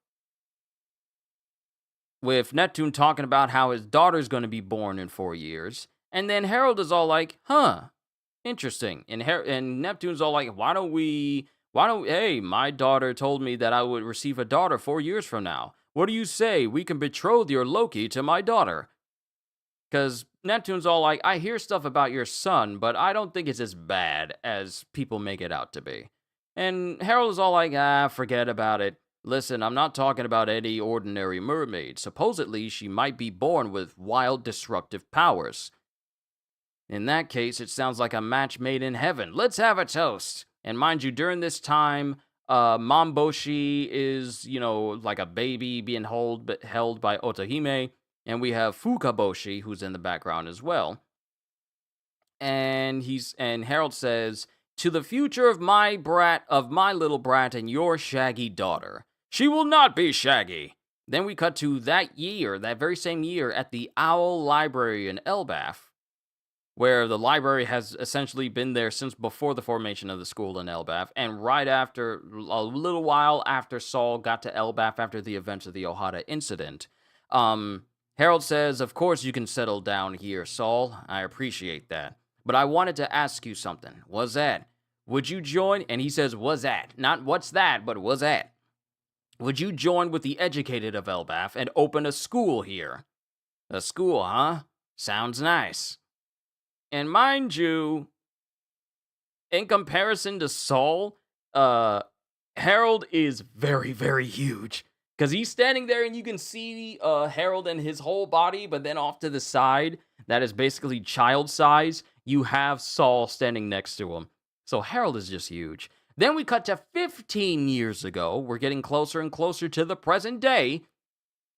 There was a shocking incident in sacred Marijois. And we have the Celestials going, my slaves have escaped. They've broken their cages open. Get out! Hurry! You want to spend your life in chains? No, get out! Hurry! You want to spend your life in chains? And we have Fisher Tiger, who's running through the streets, and he encounters someone with a long sword. And Fisher Tiger is like ready for a fight, and he goes to swing on this person. But this person draws his sword and winds up cutting the collar that's keeping him bound, because these same collars also explode. I just noticed Ripley is in the background of the Harold and Saul conversation. Yeah, that is Ripley. She's just chilling. And if I'm looking at this correctly, if I zoom in, I think there's someone standing on her hand. Is that Gavin? It doesn't. Oh, no, no, no, no, no, no, no, no, no. No, wait. Is that her hand being held, or is that just like a part of her? Is that just a part of her clothes, or maybe she's holding her hand up, but the sword she has across her back? Is that a sword on her back? I'm trying to see. I'm trying to make sense of it. Hold on. If I see Ripley and she has a sword on her back, then that's a sword, and that's not Gavin. Okay, Ripley. One Piece.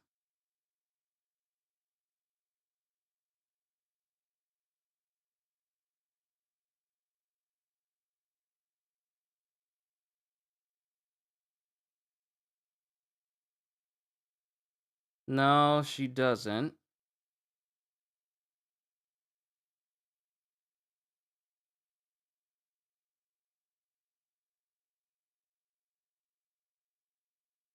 No, it doesn't. It doesn't look like she's holding a sword, so that might actually be Gavin. Yeah, yeah, it is. It is Gavin. It is Gavin. She doesn't have a sword on her back. I had to look into the future, but nah, that's actually Gavin with her. Because it says 20 years ago, at some point after the disbandment of the Roger Pirates and Goldie Rogers' execution, Ripley met Scopper Gavin, with the two overseeing Saul's plans to open a school on Elbaf.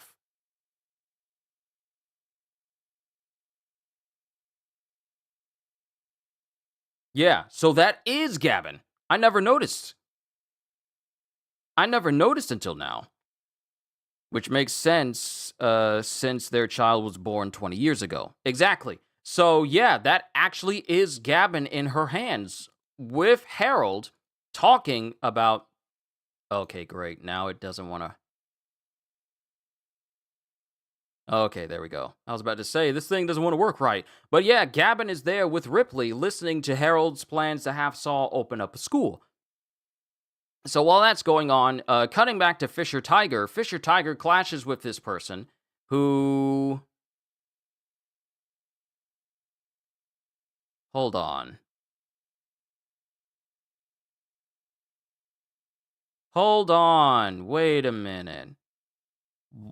Okay, so one thing I'm noticing is that when this figure goes and takes out Fisher Tiger's collar, Fisher Tiger swings and it looks like what appears to be blood going across this person. Doubt it's this blood that would be used to scar up Shanks's eye because this person is Shanks, but it does look like Fisher Tiger does leave like does manage to hit Shanks and draw some blood, and that's probably part of the reason why his head is kind of scarred a little bit, but it doesn't lead to the assumption that it was Fisher Tiger who gave him those scars because it was Blackbeard. But it's odd that we see a little either that or it's blood from Fisher Tiger because he escaped. But I don't think that's the case here. It is kind of odd because if you look at Shanks's head, it looks like it has like a blood trail coming off of it. And it does look like a bandage Fisher Tiger has in his hand, meaning that if he ripped that off of Shanks's head and Shanks's head is bleeding right now, then that means that the wound he received is still fresh. Fresh enough for it to immediately start bleeding after the bandages are taken off. Which means that if those are the scars, if that blood is coming from the scar he received from Blackbeard, then that fight happened recently. If that is indeed the bandage that he was using to try and keep his wound, his left eye's wound sealed up, his scars sealed up so that they can heal, then that means that that fight took place really recently for it to still be bleeding.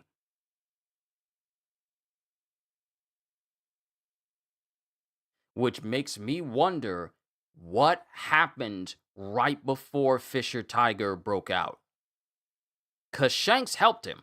He broke his obedience collar, and then he also told him where the armory was, which allowed the slaves to basically ransack the entirety of the ransack Marijois, which in the process also allowed the Boa sisters to break out. Sandersonia, Marigold, and Hancock, all of them to break out.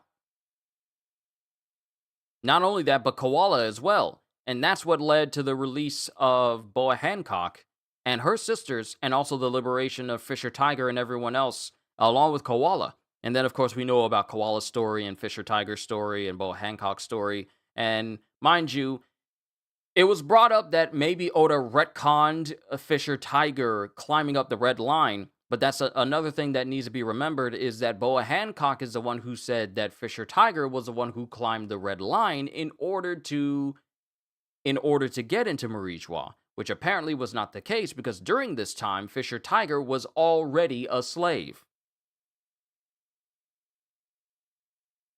So I don't think it's too much of a confusion or a retcon considering that because it was Boa Hancock who was recollecting these events. Not a matter of like, oh, she knows everything that happened. She's just telling her side of the story of it. Well, we know the truth. Fisher Tiger was actually a slave to the celestial dragons, and Shanks helped him get out. So while that's happening, this incident caused by the future captain of the Sun Pirates, Fisher Tiger, was known as the ransacking of Sacred Marijois. And then we cut to the next day, where buildings are being rebuilt because of that whole thing, with Harold going, sounds like it was quite the night. And Somers goes, we're thinking someone from our side might have opened up the armory to them, so we're looking for the rat now. And then everyone's going like, put him to death! And then we have Garling who's going, Harold, allow me to introduce you. Huh? This is Shanks. He's the younger brother of Shamrock, separated after birth. He's been through the gauntlet of the lower world, but if entered into a Depth's Covenant, he'll be an instant boost, likely on the level of Shamrock. For the time being, we'll use him as a devoted blade of God. And during this time, we also see that Shanks has like an armband on his arm, but during this time, he more than likely has the same tattoo that Harold has on his shoulder, but meaning that he is a devoted blade of God during this time. But due to the events, and I want to say this again.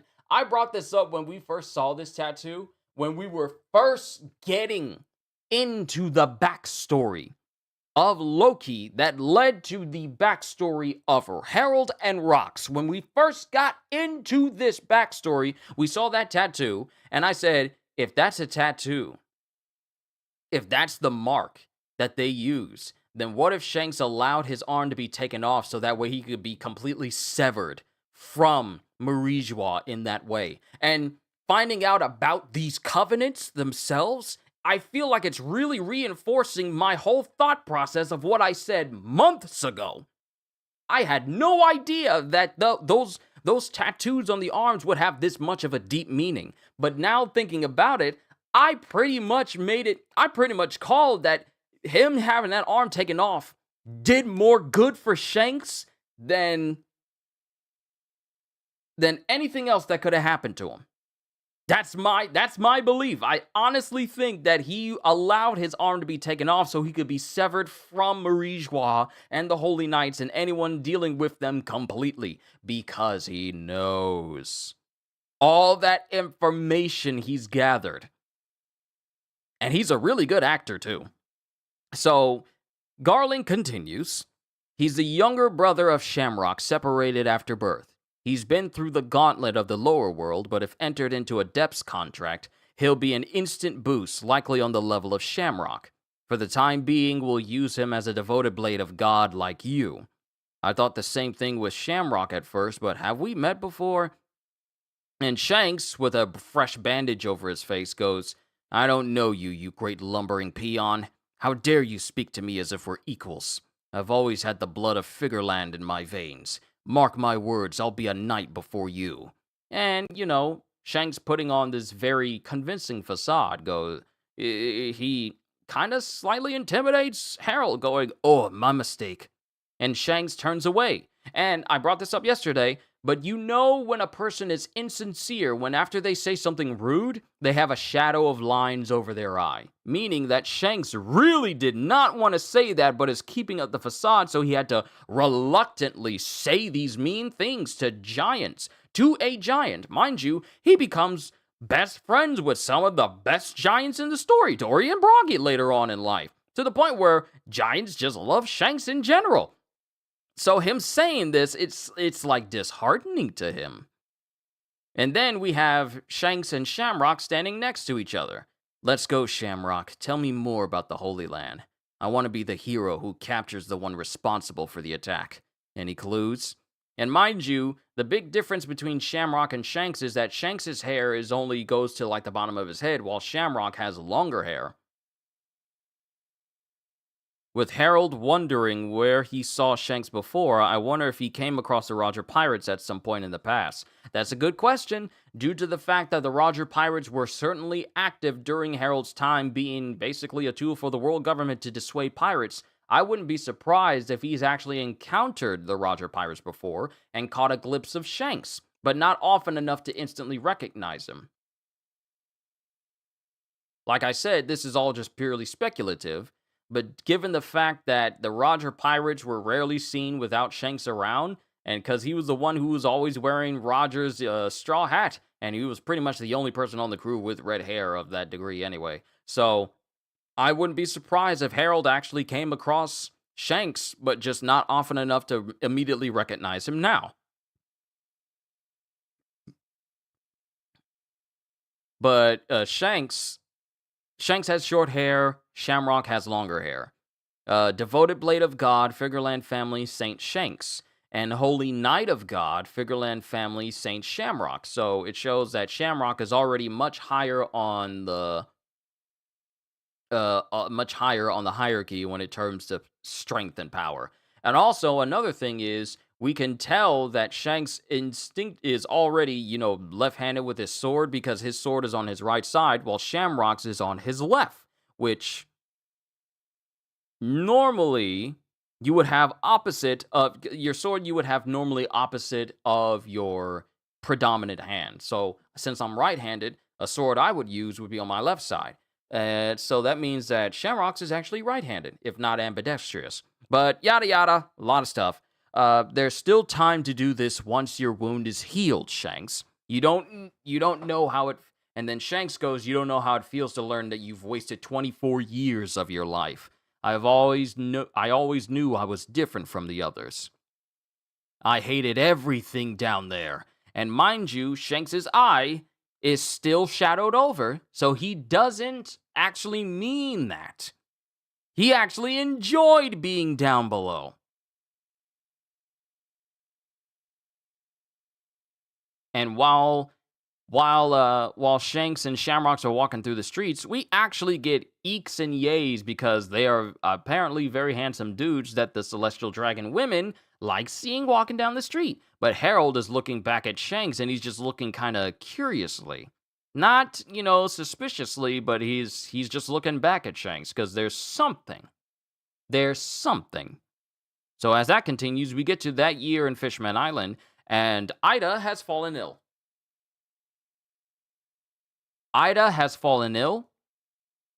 And Ida wants Mato to take over the bar.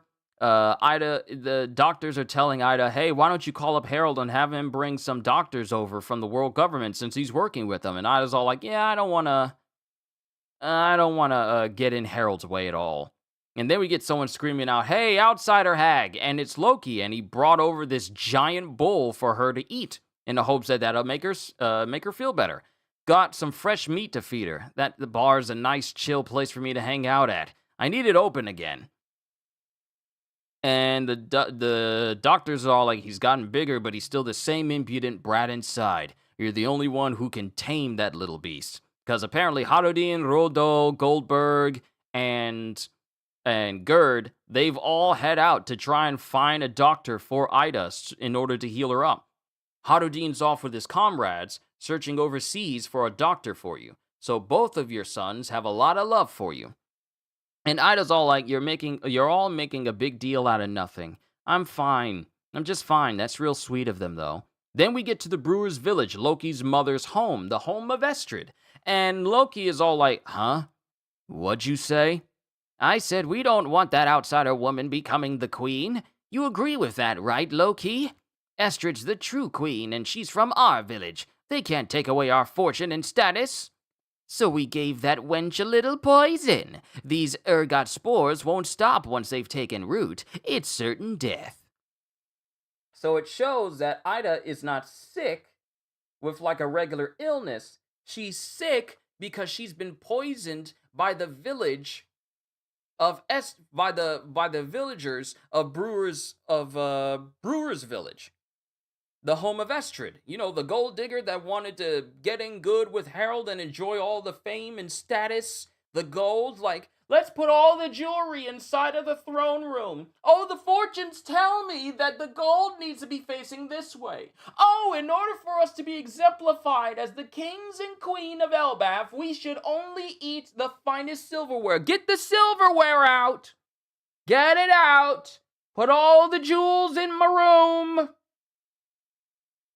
and she was just enamored by the status of being basically the queen of Elbaf. Sorry, there's something in my eye. Why do these eyelashes keep coming in my eye? Gets on my nerves.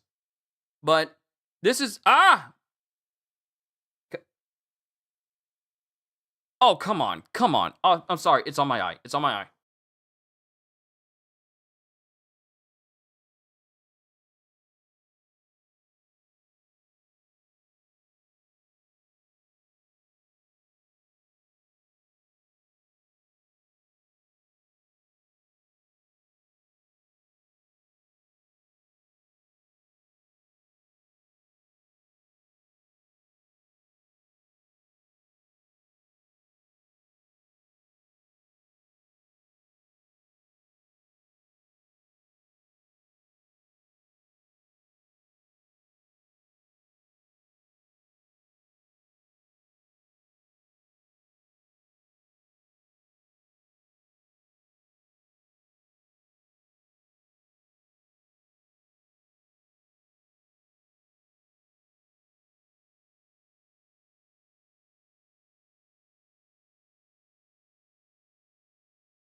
Right as I sat down, it started bothering me again, and then I pulled it, and then it was no. It feels like something is right there. I don't know what it is. I hate that. Don't you hate it when you get something in your eye and you feel like you got it out, and then you move your eye around and then you feel it on your eye immediately after not feeling it while you were trying to get it out at all? I'm not trying to mess with my eyes too much because they are sensitive, and I don't want to have this feeling of like, oh, you messed with your eyelid too much. Now it's swollen. Now it feels uncomfortable for all of today. But the villagers of Estrid's town basically poison Ida because they don't want her to become the queen, because they don't want to lose their status and fortune at all.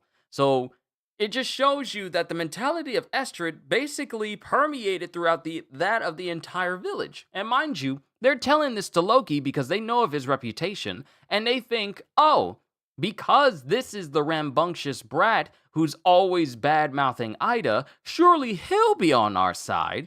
As soon as he hears that, and the doctor's saying like, Mato, get in touch with Harald at once. And Mato's all like, I will. It doesn't matter if we're not related by blood. Loki's my dear sweet boy, just like Harudin is. And it shows Ida as she's, you know, she's looking like she's lacking more and more strength as time passes, like just the day passes on.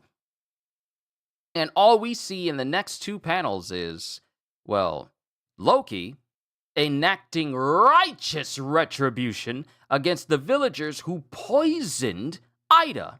And the response from Loki to the villagers going, Loki, stop! And Loki is all like, Ida ain't gonna die, is she? While the entirety of the village is burning behind him. I remember what my real mother did.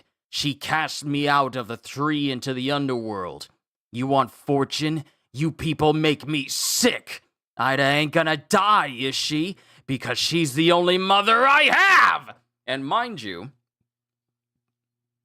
Loki is standing there, strangling and killing the people that literally are killing the person who he regards as his one true mother. Loki is having his Sephiroth Nibelheim moment. Upon finding out that the people of this village literally poisoned the one person that cared about him as earnestly as Ida, he said, nope, I'm gonna, yep, you guys had this coming for a long time. My mom, my true birth mother may be dead, but I'm gonna make sure that you join her. And he basically set fire to the entire village. Him standing, and mind you, he doesn't have Ragnar? What is the name of his hammer? What is the name of Loki's hammer? Hold on.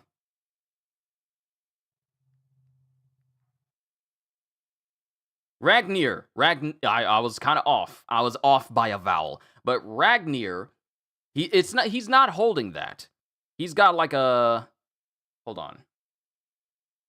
Yeah, he's not holding that. He's got like a big old giant mallet, but it's for his size, and he's already basically destroyed the entire village. Because these villagers stupidly thought that it would be a good idea to murder and slowly poison the one person that actually gave him genuine love since he's been around. And that's where we end with chapter 1167. So now I can cut to you guys. We can talk for a little bit more, then I'll call it a session. I think Loki is not going to end up killing these people. They're going to blame him for the destruction, and Ida is going to die, and Loki is going to be blamed, or more specifically, it was Loki's curse. Yeah, that seems to be more likely because it just plays into the whole idea like, oh, Loki's curse is he kills everyone close to him, and it just by them being around him. So while he may not kill them, the idea does sound nice. I'm gonna be honest with you. The idea does sound nice. He will probably just ruin just continue to, he'll just leave it as it is, like just their entire village just utterly destroyed.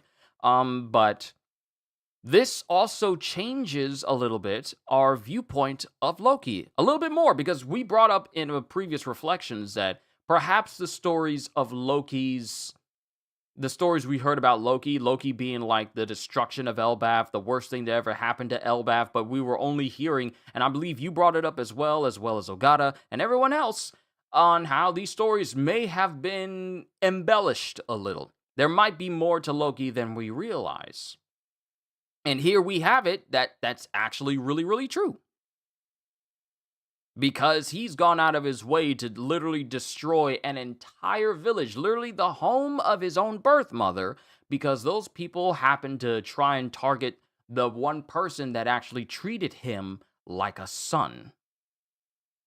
Because Astrid was all like, oh no, this child whose eyes look different than mine, it's a monster, throw it outside. Literally the moment Loki was born. She literally had like a Thanos born moment where the mother of Thanos, whose name escapes me right now, wanted to kill Thanos literally the moment he was born, all because he was born a deviant. And well, we saw what happened to Thanos directly, growing up after that. He is literally one of the big bads of the Marvel Universe. But with Loki, someone actually showed him genuine love constantly, even though he didn't want to have anything to do with it. And here's the thing, the breaking point we saw was when Ida wanted to offer Loki juice. And he was saying like, no, I don't want any juice. I don't want any juice. And then she said it a little bit later on. He was all like, okay. And he was all like, okay. Ida was breaking the ice for Loki even back then. This was before the God Valley incident. So now we get to the point where Loki has grown up. He has experienced love from an individual who was not even his mother, and now he's internalized that.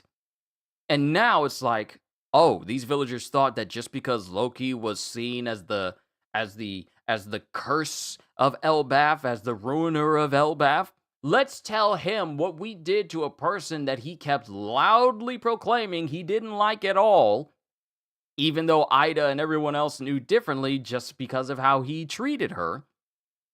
Personally, with close inspection, Let's tell him that we've been poisoning her this whole time. That'll win us favor. I go back to the Einzelgon moment where he kills all the officials who killed the one king that he was actually going to. Because remember, during that season, I believe it was season 3, either 2 or 3, where he was really contemplating whether he was gonna take over the entire kingdom of the princess and Klein, or is it Climb? I think it's Climb.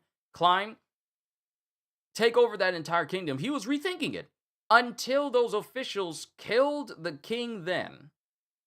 The one person that was able to speak to Ainz on an intellectual level, enough for Ainz to actually almost reconsider taking over the entire kingdom, until they killed him, until they killed that king, offered his head, and expected a reward, and Ainz says, oh sure, you'll be greatly rewarded, and he sent all of them to be tortured. And then says, oh, don't worry, we'll find the families later. This is literally that moment for the villagers. Yes, we poisoned this woman, aren't you proud? Proud? She's not gonna die, is she? Well, of course she isn't gonna die. Proceeds to set fire to one half of the village. She's not gonna die, is she? Well, you didn't answer my question. Proceeds to set fire to the other side of the village. She's not going to die, is she? And then proceeds to just body everyone. They put themselves in a situation.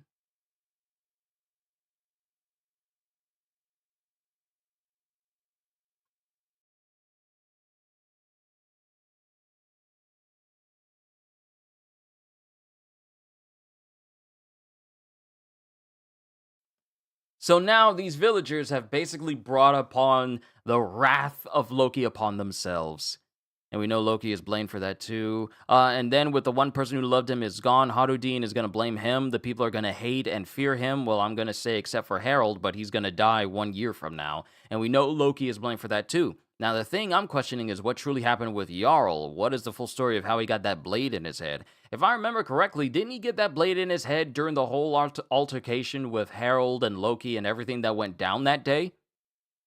If I remember correctly, isn't that where he received that sword? Did Harald, obviously not being himself, do it? Or maybe it was Jarl dummy reversey too, and Loki impaling the sword into his head is what broke it? It makes me very curious about that too. I am so curious about a lot of things that these events are about to reveal to us. Specifically, the moment where Loki confronts Harald. We see his own men killing Harald. That's the thing. Harold's life is going to end with his own people killing him and spearing him through the body repeatedly. We don't know what that means. We don't know what is going on there. There's so much we don't know. But yet, I can't wait to find out the next chapter, because the next we're not going up. We are not on break. We're not on break. We're not on break. We're not on break, and we get to find out what happens literally this upcoming Sunday. So I'm excited to learn about that. But what I want to see is when all of that transpires, what devil fruit does Loki get? Because it's described as legendary, that even Rox himself was trying to get a hold of. I'm so curious about what happens then. There's so much about the moment where, because the crazy thing is, we started this flashback with seeing Loki and Jarl witness Harald dying. And then we move away from that to seeing Harald's earlier beginnings. And we've been on that flashback track for an exceedingly long period of time, like over a month. Over 2 months, I want to say. Because we know that's where it happened, but we don't know who actually did it. Exactly, we don't know. We don't know everything that's going on. And yet, I can't wait to find out, because now that we're done with Rox's story, which was great, by the way, Rox's entire deal was fantastic, but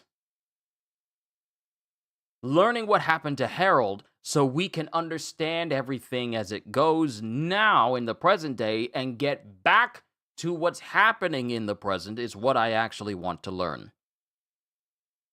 But I have to say that the way we're learning all this stuff, oh, it's good. All these chapters have been so good. Especially the Rox chapters, they've been the epitome of peak piece for me. So I've enjoyed all 4 of them for the month of November. But that's pretty much all I have to say about these chapters. They've been really good, but they've also opened up even more questions than ever before. I want to learn more about the contracts, the covenants for Marijua, such as the Shallows Covenant, the Depths Covenant, and the Abyssal Covenant. What each tier encompasses and what it allows. I want to learn more about Shangara, the Knights of the Knights Holy the Holy Knights Temple in Marijua. What other big locations are in Marijua other than the Holy Knights Temple? Is it just residential housing? I want to know named locations of Marijua because this is the first time in several years. Matter of fact, when did we first get introduced to the flower room of Emu? When were we introduced to the flower room of Emu? Because that was the first location other than Pangea Castle and the Room of Power that we learned about. In the Room of Power and Pangea Castle, we learned about like before the time skip, I want to say. It was before the time skip. Many years ago, like over 10 years ago, like over a decade ago, is when we learned of like Pangea Castle and the Room of Power. Well, even over that, I want to say maybe 15 years? 15 years? Hold on, I'm gonna look this up.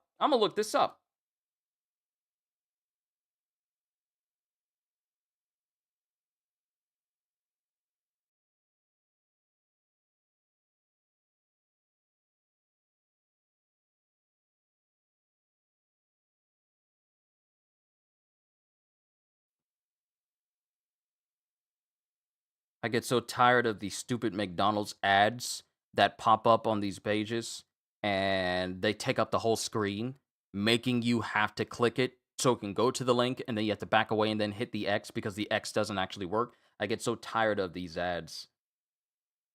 But Pangea Castle was its first appearance was chapter 142, episode 91. And the last time we saw the Room of Flowers,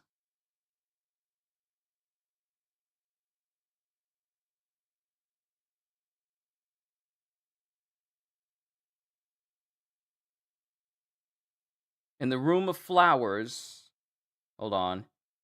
Volume 90, chapter 908. Episodes 888 and 889. So, chapter 908 was back in 2018. That was the last time we had a named location in Marijua. That was almost... How long ago was that? Was that 7 years ago? That was 7 years ago. Yeah. Release date for this chapter was June 18th, 2018. Yeah, 2018, so 7 years. It's been 7 years since we had a new location mentioned and named for Marijua at all. And now we get the Shangara in Marijua. Because we know because I'm now the theory when we see Harald getting impaled, that doesn't kill him, and him being Domi Reversied obviously attacks everyone in the castle, killing all those giants we saw, and is the one to impale Jarl before he's finally killed, probably by Loki trying to stop him, hence why Loki gets blamed. Because here's the thing, though, and I bring that up as well. When we first got to the castle, when Luffy and company were being taken there by Road, and that's when we get introduced to Gabin after all those years, after the Roger Pirates have disbanded, and we see him for the first time in the time skip. We see that the entire castle is like utterly destroyed. There are slash marks and destroyed columns everywhere, and this is supposed to be the main kingdom building for the king.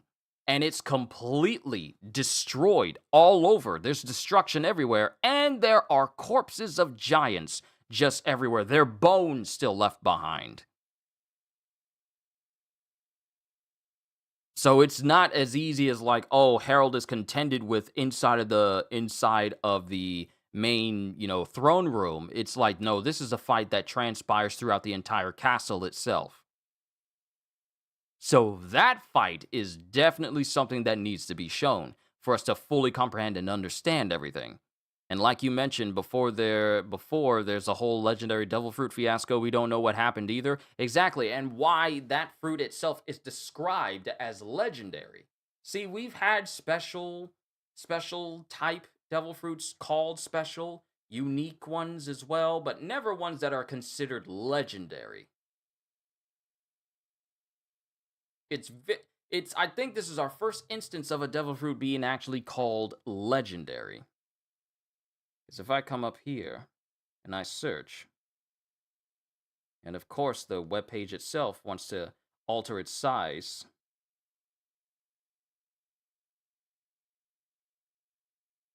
All right, let me see here. Let me go down to undetermined.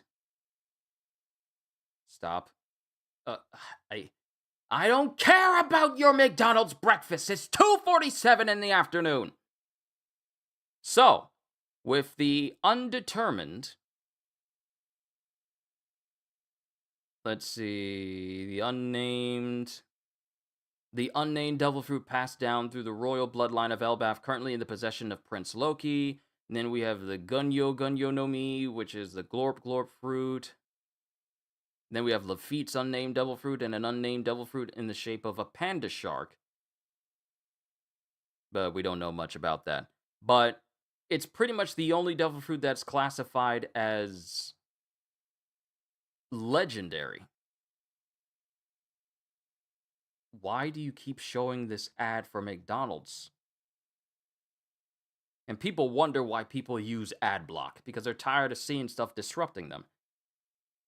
Awakening, Paramecia Awakening, Zoa Awakening, Devil Fruits in the World, Myths and Misconceptions, Fruits with Special Traits.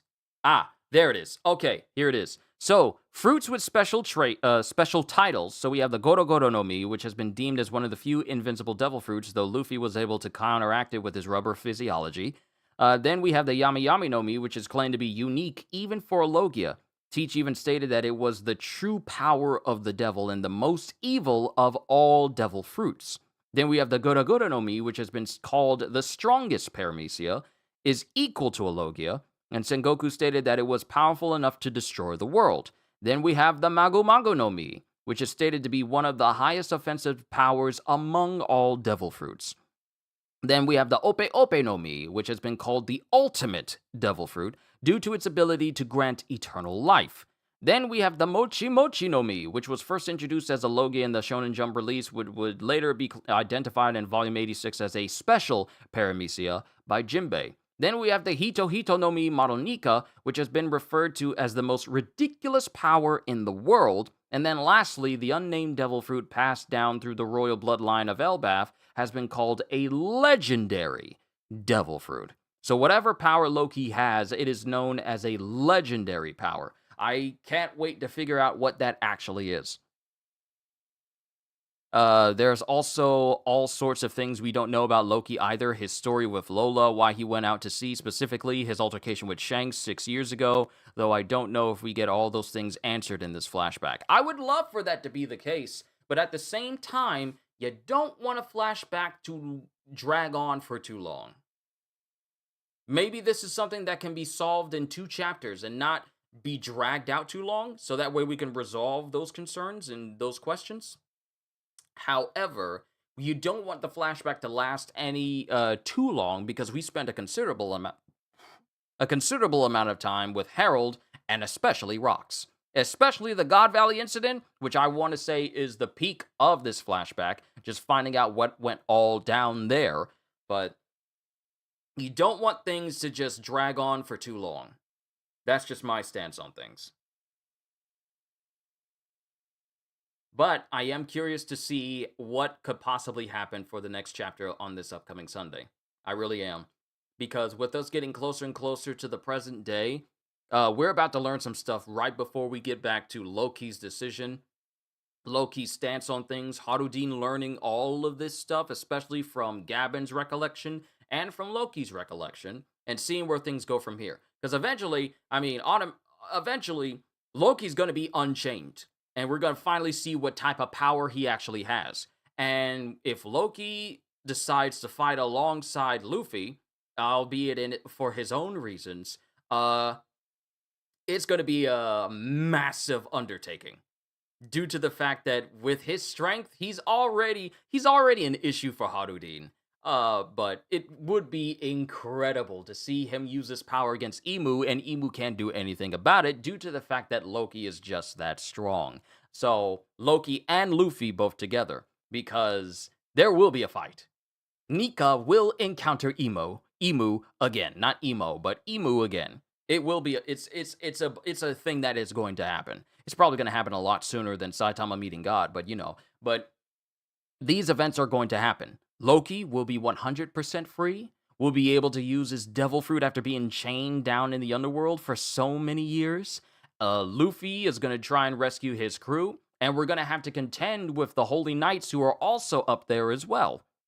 Because Shamrock is gone, because there's problems and issues going on in Marijois right now. But we got Gunko, Somers, and Killingham who are up there right now, along with Emu basically possessing Gunko. And not only that, but we have Dory and Bragi who have been completely turned, as well as many other giants who are under them as well. They've been turned, and they're all trying to... They're not only that, but we also have the Sleeptids as well, because of Killingham's devil fruit power that allows nightmares to become real. So there's a lot of things in play right now. Not to mention, we still got the library that's on fire because we can't have information about the Void Century, the ancient civilization that still has no name to be known to anyone.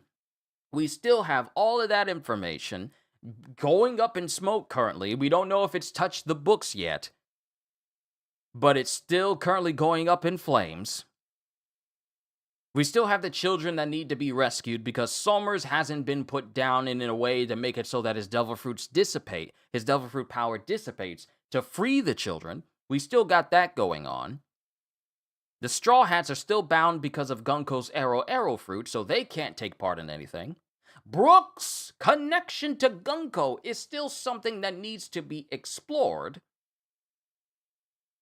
Not to mention, we need to cut back to the rest of the world to see what's going down, because we don't know what's going on with Crossguild. We don't know what's fully going on in Marijois right now. We don't know what the Elders are doing now that Garling has taken Saturn's place after Saturn's explosive death. There's just so much going on in the world of One Piece right now that I am just so curious about. And these chapters, as we get closer and closer to getting back to the present day after finding out everything in these flashbacks, these chapters are probably going to be some of the most crucial chapters for the entire Elbaf arc. And this also and one thing I really want is for Usopp to have a moment. I haven't spoken about Usopp in a very, very, very long time. This is the first time I said Usopp's name in a long time to you guys on stream, but I honestly feel this has to be the arc where Usopp does something substantial. Oh yeah, Biblo makes me curious too. I wonder how long Biblo has been around for. We all know Biblo has been around for multiple centuries. Biblo's been around for a while. And who knows, maybe Biblo will have a part to play in actually saving the library to ensure that none of the documents and none of the books get destroyed because of this fire. Because remember, Biblo's devil fruit power is to enlarge things. However, what if Biblo uses this power to make all of these documents and books small so that they're easier to transport and get out of the library, so that way they can be saved despite the library getting burned down? Because Biblo enlarging them, it's clearly not permanent. It's clearly not permanent at all. That's a paramecia ability, meaning that it can be turned off, and then things that are little things get big, and then big things can get small again. That could be a way to save the books before the fire reaches them. Because if Biblo shrinks them, then all it takes is for someone to get all those books ready to be transported and moved out of the library before they are burned down completely. Because let's face it, there is no way Robin is going to get to Elbaf, find out that her people's history and all that information All that information just gets burnt up in smoke as soon as she gets back to the very same place where she encounters Saul after so many years. There's simply no way that Oda would. There's simply no way that the story would go in a direction where all that information about Ohara is just saved up over the years because of the Ohara incident, and then just burnt the next time we see it when we get to the nation where they're all safeguarded. There's simply no way we can just have all of that information and then it's all gone. Because Robin hasn't read all those books yet. So I feel like Biblo may have a part to play in saving those books as well, because Biblo is still in that library. And you can't tell me that an owl can't tell that something is on fire. It's a smart creature. It's a very smart creature. Despite the fact that owls in real life are considered some of the dumbest birds that also exist. Let's see. Oh, yeah, an Usopp moment is long overdue. I've had him be the one to play a major assist in freeing Dory and Broggy from the Domi Reversi, or at the very least, him helping free Broggy from Domi Reversi, but preferably helps free both of them. I really want Usopp to have a moment where he can actually improve on his own bravery, because why else? If this isn't the arc where Usopp doesn't get an improvement, I would think it would do a disservice to his characters due to the fact that he wants to become a great warrior of the sea, and encountering Dory and Broggy, who he sees as his masters and the type of person he wants to aspire to be as a great warrior of the sea. For him to not improve from this arc at all, I feel would be a waste for Usopp even being in Elbaf at all. As much as he wanted to be here in this nation to become a great warrior, if he doesn't improve in some way, it would be an utter waste. Kind of like how many of us thought that maybe Frankie could get an improvement when we were at Wano encountering, either in, how many of us thought that Frankie going to Egghead, literally the smartest place and most technologically advanced place in the entire world, and Frankie walked away with literally no improvements to his own cybernetics or anything of that matter, that was a bit of a waste. I'ma be real with you. I love One Piece, but Frankie walking away from Vegapunk's main hub island, where stuff 500 years in advance of advancements, 500 years worth of advancements was there, and Frankie didn't get anything out of that.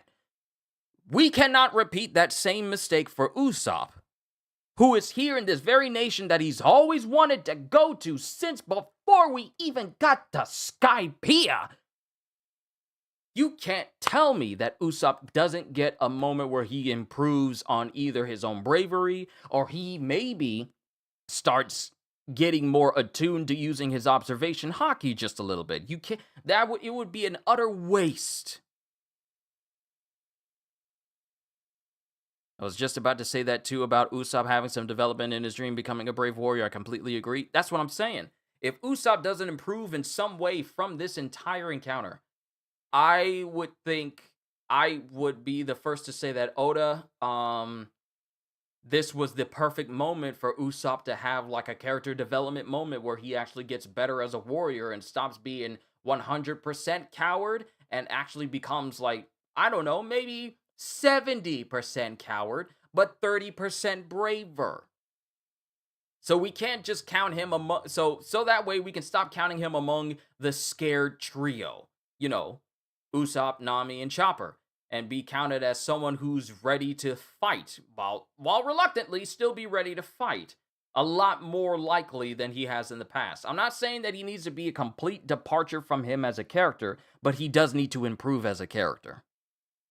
Because there is no way you're going to have Usopp remain the exact same way he is, and then eventually he's going to have to square up against Van Olger. That's going to happen. Sniper versus sniper. That's a matchup that's going to happen. So Usopp cannot remain the same way after everything that transpires in Elbaf. If he does, I'm just going to... I'll look at Oda, and I'll keep reading One Piece, but I'm going to look at Usopp saying, like, wasted potential. That's what I'm gonna, and I'm sticking to that too. If Usopp does not improve at all, then I'm just gonna see wasted character development in the most crucial arc for him in the entirety of the series thus far. Because We're not going to have a Elbaf revisit arc. We don't have.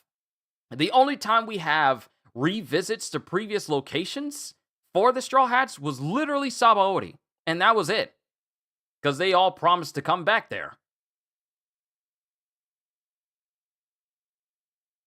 But we don't really do major revisits to previous locations we've been to. Like, we ain't going back to Dressrosa with the Straw Hat crew. I don't feel like we're going to be going back to Whole Cake Island. I don't think we're going back to Wano anytime soon. I don't think we're going back to Whiskey Peak. I don't think we're going back to Alabasta. I don't think we're going back to Drum Island. I don't think we're going back to Water 7. I don't think we're going back to where else have we been? To Egghead. That definitely isn't going to happen. I don't think we're going back to Orange Town. I don't think we're going back to Arlong Park. I don't think we're going back to Skypiea. I don't think we're going back to Impel Down. So I don't think we're going back to Elbaf again in the future in a big old Syrup Village. Syrup Village, thank you. I don't think we're going back there as a way of saying like, oh, let's just visit this place just because. Fuchsia Village. Yeah, I don't think we're going back to Windmill Village. I don't think we're going back to all of these places as a part of something important for the Straw Hats to come back to. I don't think we're going back to Moiro Island. What is it? Muggy to the Monkey Kingdom? Yeah. I think it's Moiro. Moiro Island. Mihawk's home. Yeah. We're not going back to these places the Straw Hats have been to as major story events, which means that Elbaf needs to be the place where Usopp improves as a character. I said all that to say that Usopp, this has to be Usopp's arc. Brook had a moment in Whole Cake Island. Faced down a Yonko on his own, called her young lady, one of the coldest lines in the series. And even pulled off the almost impossible feat of getting the engravings of the road poneglyph before Big Mom showed up, walked out with it, and accomplished something that everyone thought they would never be able to get. That was Brook's moment. Frankie, I don't think he had a moment on par with Brook. As far as I'm concerned, outside of the Monster Trio, actually, you know what? Nami had a bigger moment in Wano than anyone else other than the Monster Trio. Jinbei had a big moment as well. Luffy had a moment. Zoro had a moment. Sanji had a moment. Jinbei had a moment. Nami had a moment. Chopper had a little bit of a moment. Brook was there to assist Robin. Robin definitely had a moment. Frankie, not really. Usopp, not really. And Frankie really didn't have too much of a big moment in Egghead either, which should have been the most important arc for him. Elbaf, we can't mess this up for Usopp. This has to be his moment. This has to be the moment where he actually improves mentally and physically and hockily. Jinbei has had a few big moments in previous arcs too, not so much since he joined the crew, but before he joined, he had many great moments. That moment where he was fighting against Who's Who, that was nice. Nami fighting against Ulti and shocking her completely after she, harmed Tama, that was nice. Not an incredibly large moment, but it was still a moment all the same.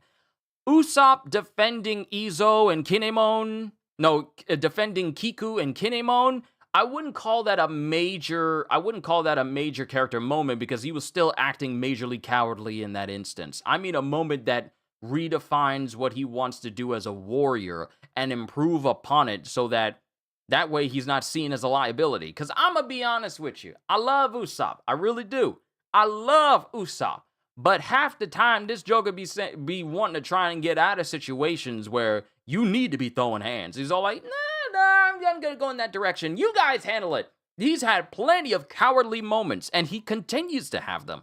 In a world where he wants to go to Elbaf to be a better warrior, he cannot keep being a coward because the adversaries we're facing are getting more powerful. This isn't an instance where only Luffy can solve all the problems, where only Luffy and Zoro can solve all the problems, where only Luffy, Zoro, Sanji can solve all the problems. This is a matter where every single foe we are facing in One Piece is getting more and more powerful, to the point where everybody's got to lock in if everyone wants to survive. So Usopp cannot be slacking in the later arcs simply because we've entered into the era where we are fighting literal demons and gods. We started out with just people with axe hands and people with giant spiked mallets who thought they were the most beautiful people in the world. That's where we started. And now we have entered into the era of esoteric, supernatural demon power. That's where we've entered into. In the realm of the unnatural. Beyond even devil fruits even. We've entered into the realm of the impossible. Where mentally you should not be able to even think of it being possible to defeat these beings. We're way off from Axe-Hand Morgan and Alvida. We have entered into the realm of where people who can literally be seen as gods, literal deities. This is the era. This is the area of One Piece that we're in right now. Can't nobody be lacking. Not nobody on the villain side, not nobody on the Straw Hat side. Everybody's got to lock in 110% because things are only going to get more ridiculous from Elbaf. That's what I'm saying. So for Usopp, this has to be his most important arc. Otherwise, he will not survive. None of them will. Though, to be fair, when it comes to this regeneration stuff on the Straw Hats, for right now, it's only Luffy and Zoro who can attempt to solve it. Yeah, they're the only ones, but your point still stands, and when it comes to facing people like the Blackbeard Pirates, everyone needs to be strong and on their A-game. Exactly. That's what I'm saying. Blackbeard is going to be confronted, eventually. Emu and the Holy Knights in their entirety are going to be confronted, eventually. They are going to need to be utterly defeated if the world is to survive, because the one who finds the One Piece will be the one who will... The future of the world lies in the hands of the one who finds the One Piece. Not a single person on the Straw Hat crew can be lacking when we get to that point, because that means they need to be at the top of their game where no one can beat Chopper. No one can beat Nami. No one can beat Robin. No one can beat Usopp. No one can beat Jinbei. Nobody can beat Frankie. Nobody can beat Sanji. No one can beat Zoro. No one can even think of beating Luffy. This is where it needs to get to. Everybody needs to be on their A game. And if they're not, and if the Scared Trio is not on the level where no one can beat them, at least they are capable enough to pool with each other's strengths where no one can beat all three of them together. Either one of those two, they're either all strong individually or they're strong together, where they're not scared. Well, they could be scared to fight an individual, but they're not scared when they have people looking after them. You know, Nami having Chopper and Usopp looking after her. Usopp having Nami and Chopper looking after him. Chopper having Usopp and Nami looking after him. The three Scared Trio pulled together, they should be able to be a unit where no one can beat all three of them together. That's the point where we need to get to. So I reiterate, as I bring this session to a close, as we continue through these flashbacks and even get to the present day, by the end of Elbaf, Usopp needs to be a better fighter, and he needs to be a braver person. Now, of course, this is just something that I would like. I don't know how Oda is going to continue to write Usopp, and I'm not going to argue with it if he doesn't write Usopp in a way that contradicts what I would very much like for Usopp, because I'm not a writer. I don't know what's best for Usopp. I'm not going to assume to know what's best for Oda to do to write for his characters, because that would be presumptuous of me. I just like enjoying the story as Oda is putting it out. I will voice my frustrations, But I'm not going to attempt to say that I'm a writer who knows what's best for Usopp. I'm just saying what I would like to see. That's all. But I can only hope that it goes in a direction where it actually benefits Usopp. Later, it benefits Usopp to be here in Elbaf. It's not just him being around giants, but he actually improves and gets better during the course of this arc before we leave. That's all I want. That's all I hope for.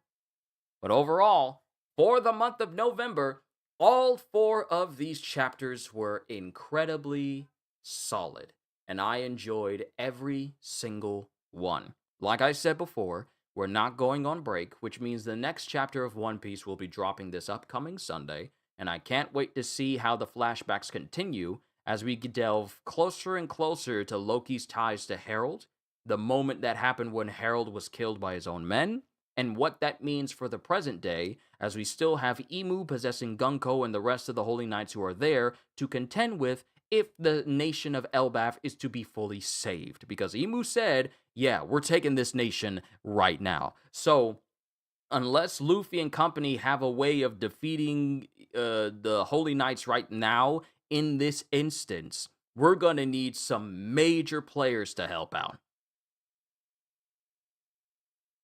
Because Imu's saying, I want this nation now, and the Holy Knights are all like, yes, great one, we're gonna do that. That means that there can be no lacking from nobody in this instance right now. We need everybody on a 10 right now. But yeah.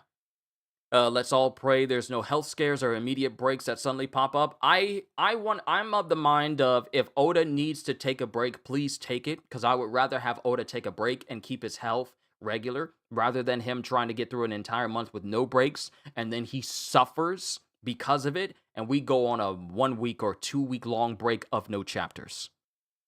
I would rather Oda take the time to do all of this stuff, take the time to do all this stuff and take proper rest breaks, because I tell this to you guys as well, to take proper rest breaks as well. I'd rather Oda take the time to rest and give us fire chapters than for him to try and rush everything and then him suffering health-wise because of it. But yeah, I agree. See you next time. It's been fun. Of course, Halster. I got some things I need to do today, and I already have Marvel Cosmic Invasion downloaded, so I definitely will be messing with that, but that'll be a little bit later today. But I got some things I need to go out and take care of. I got some errands to run. But overall, I enjoy talking to all of you. And mind you, I definitely love having these discussions with all of you. I have this at the end of every single month. Matter of fact, where does the last day of December fall? It falls on a Wednesday. Wow. Usually, that's supposed to be my day where I'm not doing anything at all. But interesting. But overall, this was a good discussion. Halster, thank you for stopping by. And if I have anyone else who's watching and you're just lurking, hi. I hope your day has been well. I hope you've been resting. I hope you've eaten well as well. Please remember to take care of yourself both physically and mentally. And I hope to see you guys again in the very next thing that I do. With that being said, hope you all enjoyed. Can't wait to see you all in my next video. Like, comment, and subscribe if you haven't already. Even consider checking out my Patreon, because I am always looking forward to entertaining you. And because I know you're coming back anyway. Have a fantastic day, and once again, as always, later, peoples!